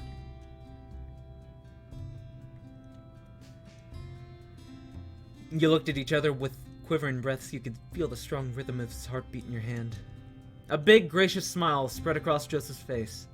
You matched it with a more sheepish one, embarrassed still despite everything. Guessing you never kissed someone with a beak before. No. No, I haven't. Or anyone without one, for that matter. Oh, that really was your first time? I got nothing to complain about. I'd just say it was a very mammal kiss. Oh, really now? Do educate me. You have a lot of lip to it. Birds can't do that so well, you see, so we tend to kiss a little differently. Your face warmed even more, your ears burning as he leaned in closer, talking softly. Let me show you. One hand came to rest on your leg as he leaned forward, his beak passed flush with your snout.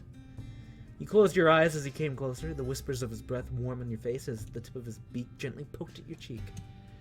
He preened and rubbed his beak through your fur, almost nibbling at you, feeling soft scrapes against your skin. Joseph's affections continued against your cheek, the feathers of his face, close to your nose, smelling of sweat and tobacco. He nuzzled through the fur of your face a few moments more before rubbing his beak along your snout as he dipped his head back. You opened your eyes again, bemused by Joseph's new kiss, to gaze upon his bashful face. From the blush of his cheeks and the unusual shyness he was trying to shrug off, you felt as if you'd been entrusted a secret. What do you make of that? I think I like mine better, but I could get used to those two. He slipped an arm around your back, holding you closer as your heart fluttered at the thought of familiar kisses. I would be happy to oblige. His face beamed with a warm smile, and he leaned forward to rest his head atop yours. You reached your hand across him and grabbed his other hand, pulling it into his lap, keeping you all close like a bundle of sticks. Letting your mind focus on him, feeling his hand squeeze your side firmly, squeezing his other hand back. Listening to his breathing, to the small shuffles of his clothes, to the faint beat of his heart in his chest. Your ear flicked around a little as you heard something else, some subtle noise you wanted to ignore, focusing on the warmth of Joseph. The fight in the street seemed to be over. No longer could you hear the muffled shots, the pops or bangs or cracks that split the air. What you could hear now, though, were rhythmic thuds, distant and soft, but growing louder by the second. It was footsteps. First at the stairs, but now coming along the landing, coming closer. You sat up sharply, knocking Joseph in the chin a little as you heard one of the doors open and then close. Whoever it was checking the rooms. Joseph sat up as he took note of the noises as well, realizing the same as you. Someone was looking for you, or at least, someone was looking for stragglers. Your hand snapped to your gun and pulled it from the holster, aiming it square at the door. You heard more doors open and close. Whoever it was would be here in just a few seconds. The footsteps grew that little bit louder, and you found something familiar within them. There were 4 footsteps. 2 people, but there was another offbeat thump there, out of a pace. A 5th footstep. As the hunters came to the door, you realized what it was, your hand coming down, pointing the gun away. Joseph whispered urgently. "What are you doing?" It wasn't another footstep you'd heard. It was the thump of Cain. The door swung open, with 2 figures standing in the doorway. A moment of uncertainty had you pointing the gun back their way. You put it away again, though, as, sure enough, you saw who you were expecting. It was Sheriff, along with a man unfamiliar to you, a lanky, serious-looking hare who leaned in, still holding the door handle. Whoa! No, not that voice. Shit. I think that's a bunny. Voice. Voice for unknown person.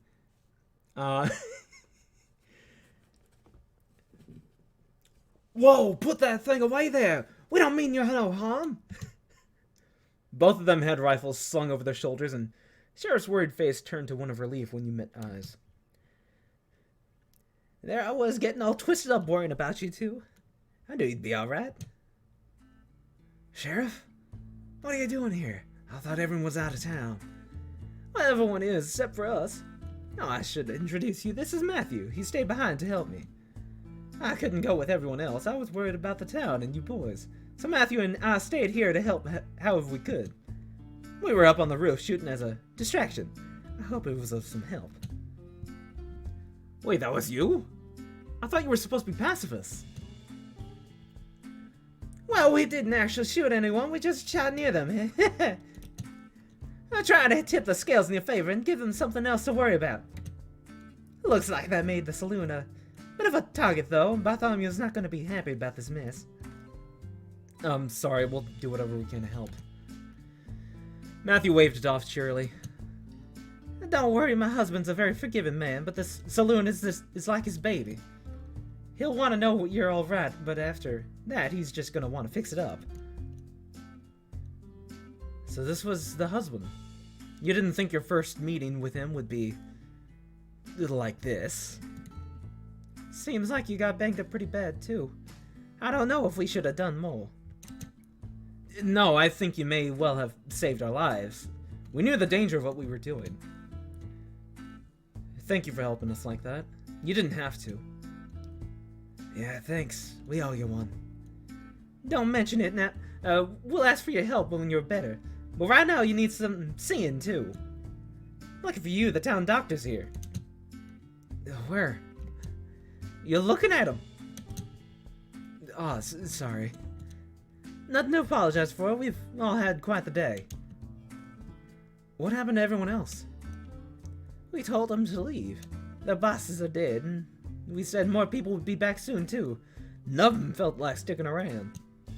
You're safe. Inside yourself, there was some deep sigh of relief you didn't realize you'd been holding on to. Like you hadn't breathed right for days.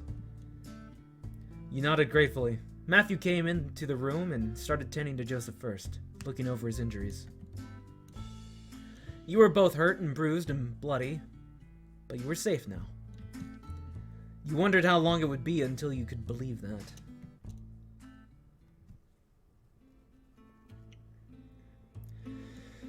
You're not sure if you knew back then, or when you realized, that you'd carry the scars from that day for the rest of your lives. You and Joseph were put up in separate rooms at the saloon by Bartholomew, who insisted you stay so that Matthew could treat you both. The month you spent resting and recovering there was full of sleepless nights. Nightmares came often, some more vivid than others. You often woke in the early morning to find you and your bedsheets drenched in sweat. Some nights you were woken by Joseph shouting. Those nights you'd sit up in bed, waiting for him to come into your room and crawl in, lying with him until you fell asleep. Other nights where you felt shaken and sick by what you dreamt about, you'd wake him, asking if you could sleep in his bed. Neither of you talked much otherwise. You kept to yourselves in your rooms, resting, doctor's orders. You weren't sure of their benefits, but Matthew brought you medicines occasionally, often some concoction involving whiskey. Of course. He joked about the perks of having a bartender for a spouse. The taste was vile to you still, but you found it helped just a little. Keep the pain off. It was odd, you thought, that the respite of bed rest felt like just as much work as being up and about at the camp. It sometimes felt like resting was the last thing you were doing. As the days rolled by, there did come the point you'd been waiting for, where you both were feeling fit enough to get up and do something. You still kept to the saloon, only seeing a handful of familiar faces at odd times. The saloon was already clean and mostly fixed up by the time you were recovered enough to lend a hand. You felt like you'd missed your opportunity to help out, but Bartholomew assured you he'd need help when the new windows were to be fitted. He had also brought up that neither of you had joined in on the nightly gathering at the saloon. That now you were better, everyone would have loved to see you. You'd heard the gatherings all those nights you'd been resting. Attendance waxed and waned, but every night the saloon was bustling and merry. Full of people enjoying each other's company, singing songs, telling stories. The idea of being in the midst of that crowd put ice in your stomach. Joseph happily agreed to come along to the next gathering, and so did you. You knew really that it would be good to be around people.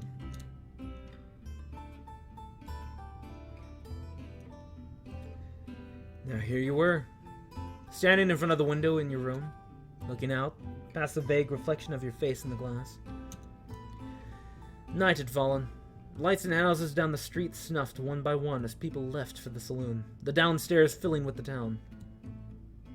Already you could hear the muffled sounds of mingling, chatter, spatters of loud laughs that had grown familiar to you through the walls. You kept looking out the window into the dark desert, knowing that you'd have to move soon. Just wait another second, another minute. You had to go.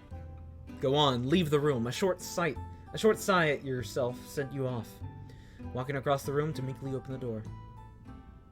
You pulled it open just a crack, the warm lamp light in the saloon spilling in. And to your surprise, you found Joseph standing there. One hand raised about to knock on your door, he flashed you a little smile, clearly asking if he could come in. You opened it just enough to let him in before closing it, leaning with your shoulder to the door as he stood close to you. Hey. Hi. Your greetings practically stumbled over each other, both clearly antsy, trying to get some words out. Are you ready? You chewed the inside of your cheek a little as you thought. You wanted to be ready. You wanted to go down and see the people who had cared for you. Joseph was here too. It would be fine. I'm not ready either, if it helps.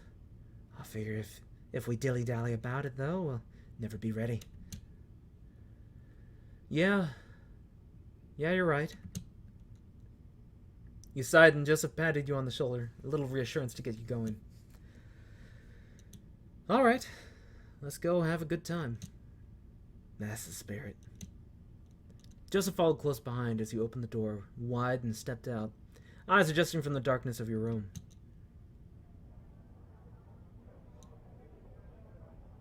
He closed the door as you left and you walked along the landing together, down the stairs looking out over the disparate crowds. Clemency was a small town, but with so many packed into here, it felt like even the busiest of bars you'd glanced inside of before. As you neared the bottom of the stairs, you heard a voice call out. Robin, Joseph over here! You looked over at... Did I just skip something?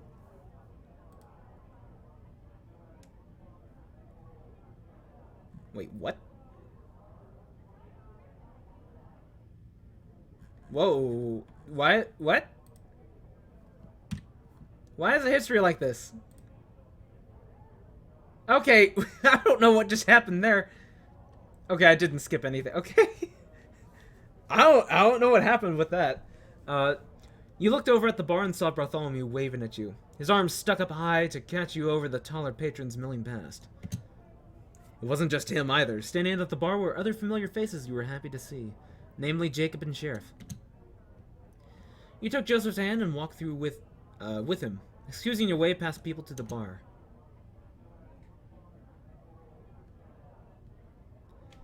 Jacob and Sheriff settled along to make some room between them, a friendly gap for you both to squeeze into.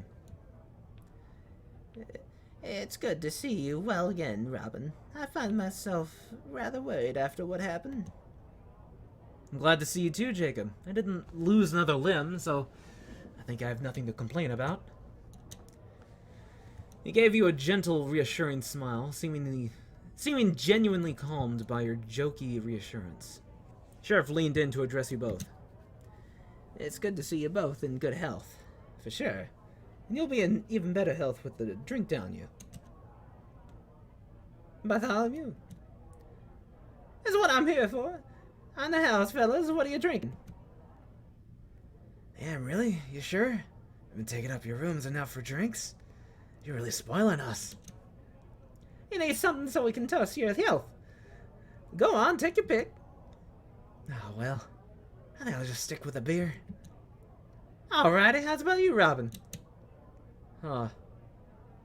Can you do me a whiskey? You felt Joseph giving you a quizzical look. Surprised you choose such a hard liquor. Sure thing, let me get on those. He turned and busied himself with finding what you ordered. And you looked at Joseph, his face still confused over your choice. What? I've acquired a bit of a taste for it. No, I can respect it. I just didn't see it being your kind of thing. I'm full of surprises, huh? Sure are. You felt a little blush rise to your cheeks as he gave you a wry smile. Bartholomew set down a stout tumbler of whiskey alongside the beer on the counter. You took your drinks as Sheriff started to speak. That's more like it. Now toast to Robin and Joseph. The boys pulled off something incredibly brave, and I'm thankful you made it. Hear, hear. You went around clinking glasses with Jacob, Joseph, Sheriff, and Bartholomew before taking a sip of your whiskey. Before it even reached your lips, the smell was burning in your nose and continued to burn as it slipped down your throat. It was a pleasant burn of sorts, though. You weren't sure if that was the way it was meant to be, but you enjoyed it all the same. So, boys, I don't know what your plans are now. You're all fixed up, but I thought I'd take the moment to ask if you'd like to stay in Clemency. I really think you'd fit in here. It's just an invitation, mind you. No need to give me an answer now, but just think about it for me. You and Joseph glanced eyes for a moment, both humbled and blindsided, unsure what to say. Why did the question leave you gripping your glass, fidgeting your thumb over the rim? Wasn't this something you wanted? Thank you, Sheriff. That's a very kind offer. We'll have to sleep on it, I think. Not a problem. Just a suggestion, really. Don't mind me none. Truth be told, I can't say we have much in the way of plans as of now. Yeah. No, I haven't. We've not really thought about what to do next. That was the honest truth. All you focused on was getting away from Curly, out from under his shadow. Now you were free. You could do anything, and yet you could think of nothing. A tightness took a hold in your chest. If it isn't my favorite patients! I've already forgotten your voice, so I'm just gonna leave it at that. Matthew came wandering over to the bar and greeted you both with a beaming smile. Great to see you up and at it. All thanks to you, Doc. Ah, you're too kind. I'll drink to that. He took a swig of the beer he held, as did Joseph in kind. I'm setting up a poker game right now, so thought I'd wander around and see who's game. I'll join in. Alrighty, I've already got another guy as well, so just need at least one more person. You able to sneak away from the bar, hon? He spoke past you to Bartholomew, who rolled his eyes. I admire your tenacity, Matthew, but I'm not gonna join in on your poker no matter how many times you ask. Alright, can't blame a man for trying. Joseph caught your eye and gave you a look to ask, "You mind if I go?" To which you just nudged him encouragingly with your elbow. I'm game if you're prepared to lose. Oh, that's fighting talk. I should have known you'd be up for it. Come with me to the table. Joseph gave your arm a gentle squeeze before he grabbed his beer and headed with the sheriff towards the back of the saloon. You watched him disappear in the throng of people before turning back to the bar just left with Jacob and Bartholomew. Not a gambler then, Jacob? Oh, heavens no. Not that I have any particular objection, I'm just terrible at it. I have to say my poker face is quite dire. You chuckled at that, certainly seeing how it could be the case. Your eyes turned down to your drinks, small talk dying away. Staring into the clear liquid that streaked the glass as you rolled it around in your hand. Were you a whiskey drinker now? You couldn't have foreseen that a month ago. Nor could you have foreseen before that, that you'd meet Joseph. That you'd end up here, having left the gang, Curly gone. Thinking back on it, it felt like you were always going to be under Curly's thumb. What else was there for you? That was going to be your life until the tides of fate swept you elsewhere. You didn't think you'd ever have a chance like this. Now you have the chance to choose your life. Everything is still just as hazy. What comes next? I know that look. You turned your eyes up to Bartholomew as he put his elbows on the bar, leaning in with a friendly, knowing demeanor. That's the face of someone with a lot going on in the upstairs. That or there's something very interesting in the bottom of that glass. You thinking about what Sheriff said? Yeah, it's just... I don't know. What are your plans now? You must have some idea of what you want to do. I can't say I do. I've not thought about it, I guess. You know, you don't have to stay in Clemency. You could go anywhere, really. Oh, yes, I would say I agree. Traveling is an incredible way to learn and to discover what kind of man you are. What kind of man? Indeed. It is easy when young to think you know the world. Think you know yourself well. That is what I thought before I went on my pilgrimage. The man who left Pennsylvania all those years ago is not the same man who arrived in Clemency. In fact, the man who arrived in Clemency and the man sitting at this bar right now are not the same either. Convening with your fellow people gives a great deal of clarity and substance to your character. I think I see what you mean. You knew what he meant, of course. You'd run with Curly for years now. Who you were when you left home, and who you are now, are strangers to each other. You weren't sure if that person from years ago met you now, that you'd be someone you wanted to know. Not just yourself either. You can learn a lot about someone else from traveling with them. Me and Matthew learned so much about each other on the trail, both the good and the bad. I don't think you really know someone until you've had to share the same bed for weeks on end. Could be good for you and Joseph. Maybe. You could feel your cheeks turning red. Joseph had talked about riding east before, but that was more like running away at the time. What Bartholomew said stuck in your head. Do you even know Joseph? Do you really know him? You thought you did, but really, you've only just met. You don't really know that much about each other. While you may feel things for him, you never have anyone else. And you've gone through hell and high water to be here together. Is that enough? Is that a reason to stick together? Do you want to know who he is, or do you want him to know who you are? You have no idea what the future holds. You have no idea about anything. You don't know Joseph. He doesn't know you either. You don't even know yourself.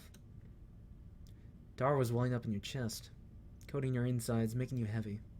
Breathing deep, tapping your fingers on the bar. It's too warm in here. Too many people. You need some air. Feeling alright, Robin? His words snapped you out of your thoughts, but the feelings remained. You nodded subtly. Yeah, I think I'm gonna go outside, get some air. Giving them both a weak smile of reassurance, you left your drink on the bar and stepped away, passing strangers to head out the doors.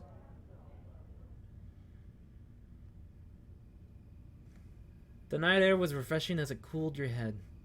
You welcomed the chill breeze from the desert that ruffled through your fur. You didn't hang around long at the saloon porch, walking away into the town, leaving behind the yellow light that spilled from its windows. You left the town, too, past a sign that read its name, making your way up a path out at the outskirts that brought back forlorn memories.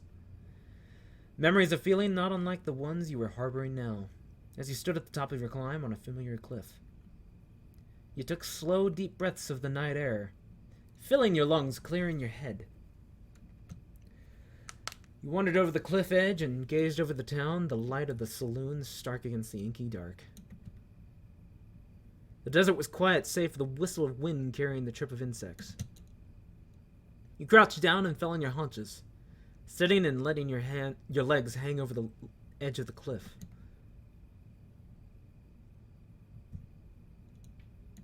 It was funny to think how many life-changing things had happened to you up here.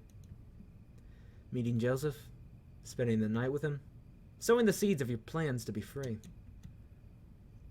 Was there some comfort to being up here, perhaps? Fond and fresh memories that calmed you, reminding you why you were here? Still, there was a gnawing feeling on your heart, no matter how much you hoped for there not to be. Why are you feeling like this? Why are you so worried? Why are you so scared? What's wrong with you? Shouldn't this freedom you have now be a good thing? Why does it feel like everything is about to come crashing down around your ears? What about Joseph?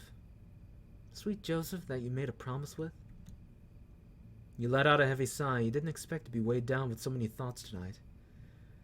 This is supposed to be a celebration. Now you were up here, away from everyone, many contradictions running through your mind. It's always been your answer to things. Running away, the only time you didn't was because of that promise. How stupid can you be to choose to fight, and then want to run away from everything you were fighting for?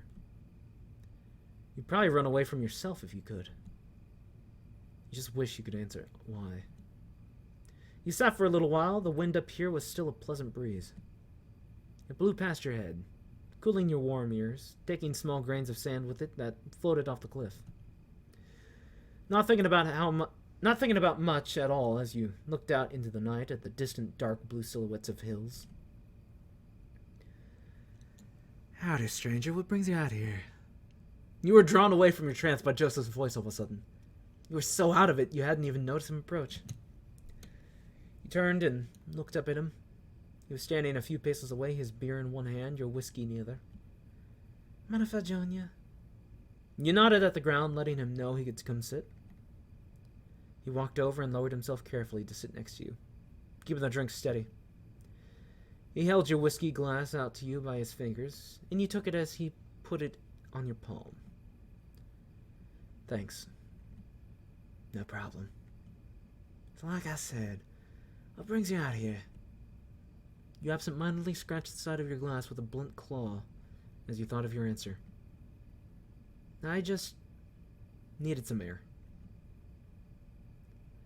Yeah, it was a little stuffy in that saloon. But if you ask me, we did Bartholomew a favor breaking some windows. Air out the place.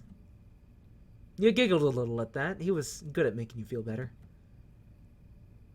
How are you always so charming? It seems to come so easy to you. He looked a little bashful at that comment, scratching his head, unsure what to say. I don't know.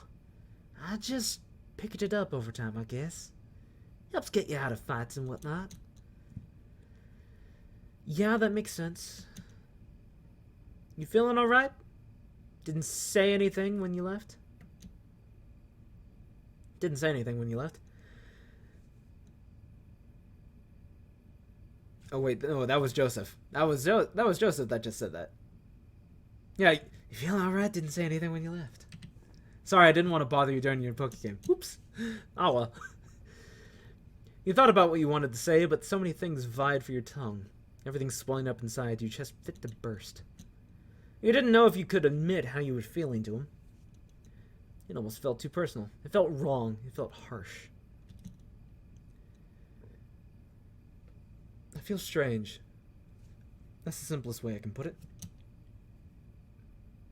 He looked at you a moment, eyebrow cocked and impressed. Lay it on me. Huh? Lay it on me. I want to know what you're thinking. I know you've got stuff on your mind you ain't telling me. You blew through your lips with a sigh, thinking about whether you should. He was right, after all. You don't have to hide how you feel anymore. If you were honest, you didn't want to keep hiding it. I'm scared, I guess. I don't know what the hell I'm supposed to be doing, what I'm going to do next.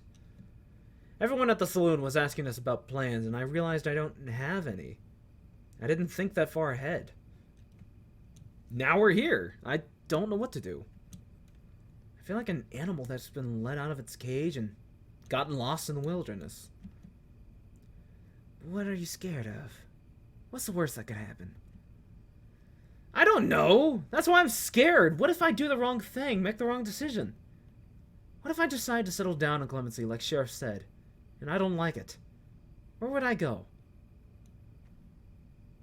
I've had so much of my life wasted running with Curly. I don't want to lose more of it to bad decisions. I've made too many of those. I don't want to waste my life either. We can make those choices together now, though. We can turn over a new leaf.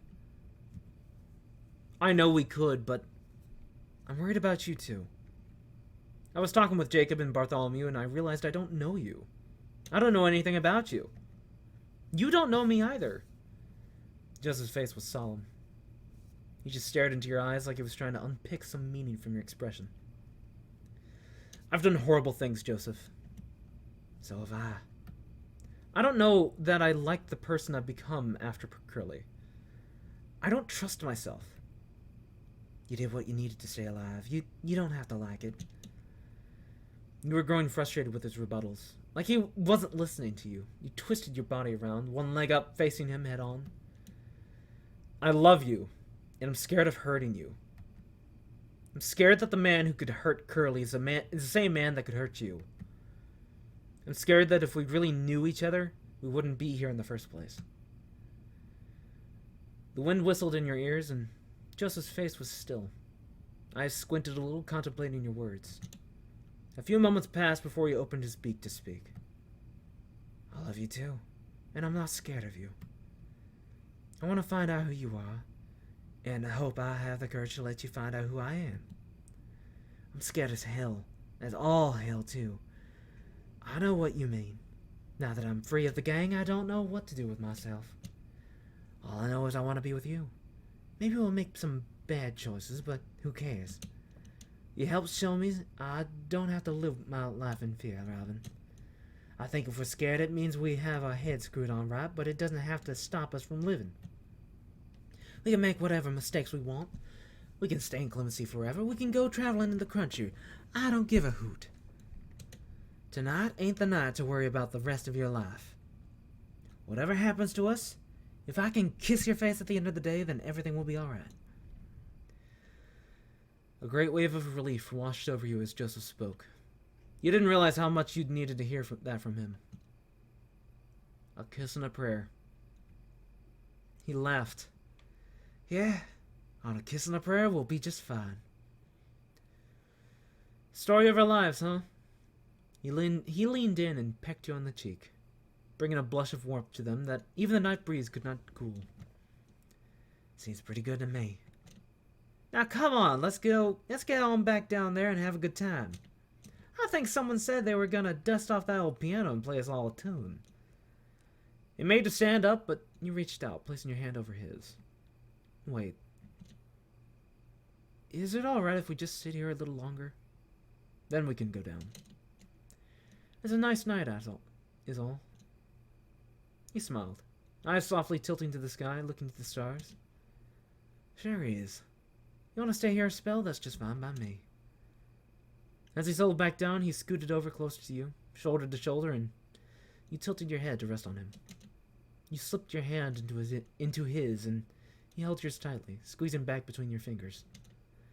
The night may be cold, but he was all the warmth you needed. You've spent so long looking out for yourself, looking out for people who didn't care about you. Now you can look out for each other.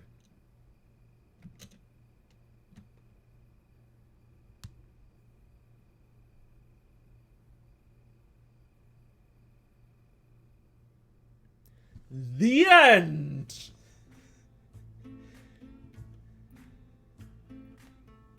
Oh, that was a good story. I loved it.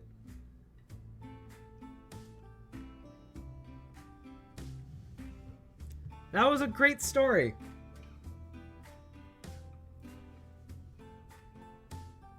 You had quite a lot of drama and quite a lot of just nice moments.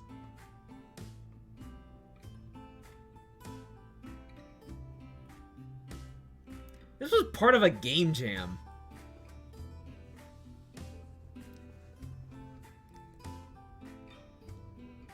And for a game jam game, this was just very nice. I think it was part of the, I think it was literally just called the Gay Western Jam. I think is what it was. Whoop, no, I didn't mean to do that.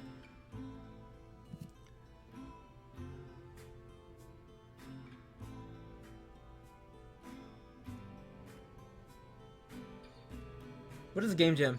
Essentially a game jam, since you don't know, you are limited to basically, like, you have to make a game in a set amount of time. Whether it be 48 hours, a week, a month, and essentially it's just how good of a game can you make under a time limit. And at the end of that time limit, you must put everything down and submit your game, whether it's finished or not. That's the end. Thank you for playing Lookouts. This has been a huge project for both of us, and we're super proud and happy we've been able to share it with you after so long. If you enjoyed the game, please leave a comment or rating on Itch.io, Twitter, whatever. We love hearing from people about their time with the game. If you'd like to support us so we can keep making games, you should check out the paid Gold Edition. It's only €5 or $6.50 on Itch.io. The Gold Edition comes with a bunch of stuff like the full soundtrack, loads of original art and doodles, wallpapers for desktop and mobile, and a development art book. Once again, thank you for playing. From the bottom of our hearts, you can click the button that'll pop up on the next screen to restart the game. Hockey. Was this on computer? Yeah, it was, I found it on Itch.io. Let me actually just go grab the link real quick. Give me a sec, and I can just post the link. Lookouts, Itch.io.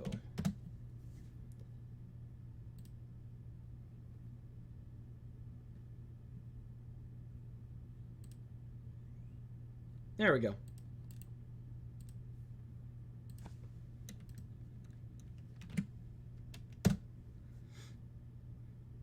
There we go. But yeah, that was Lookouts.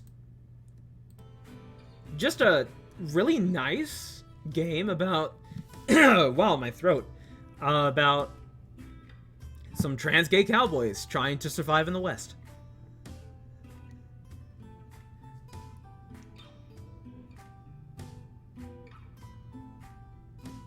Yeah. I highly recommend it.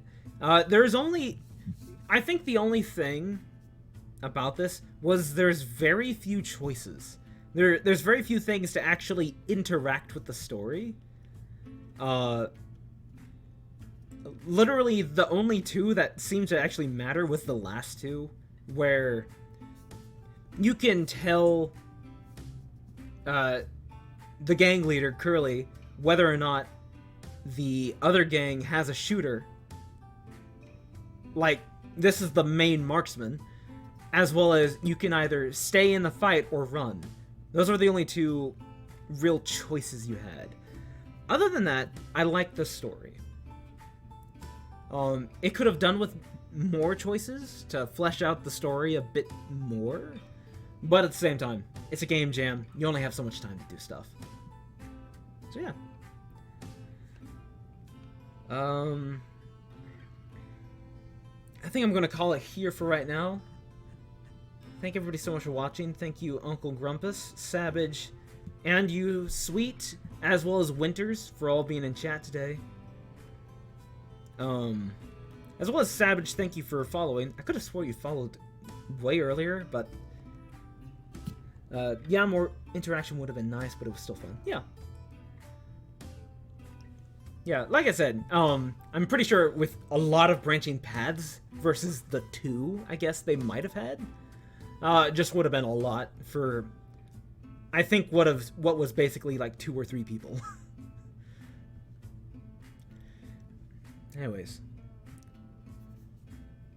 Well, it's not really all the time I have for today, but holy shit, my throat hurts. But yeah, thank everybody so much for watching, and I'll see y'all with something else tomorrow. Until then, have a great day. Have a great day, sweet. Bye.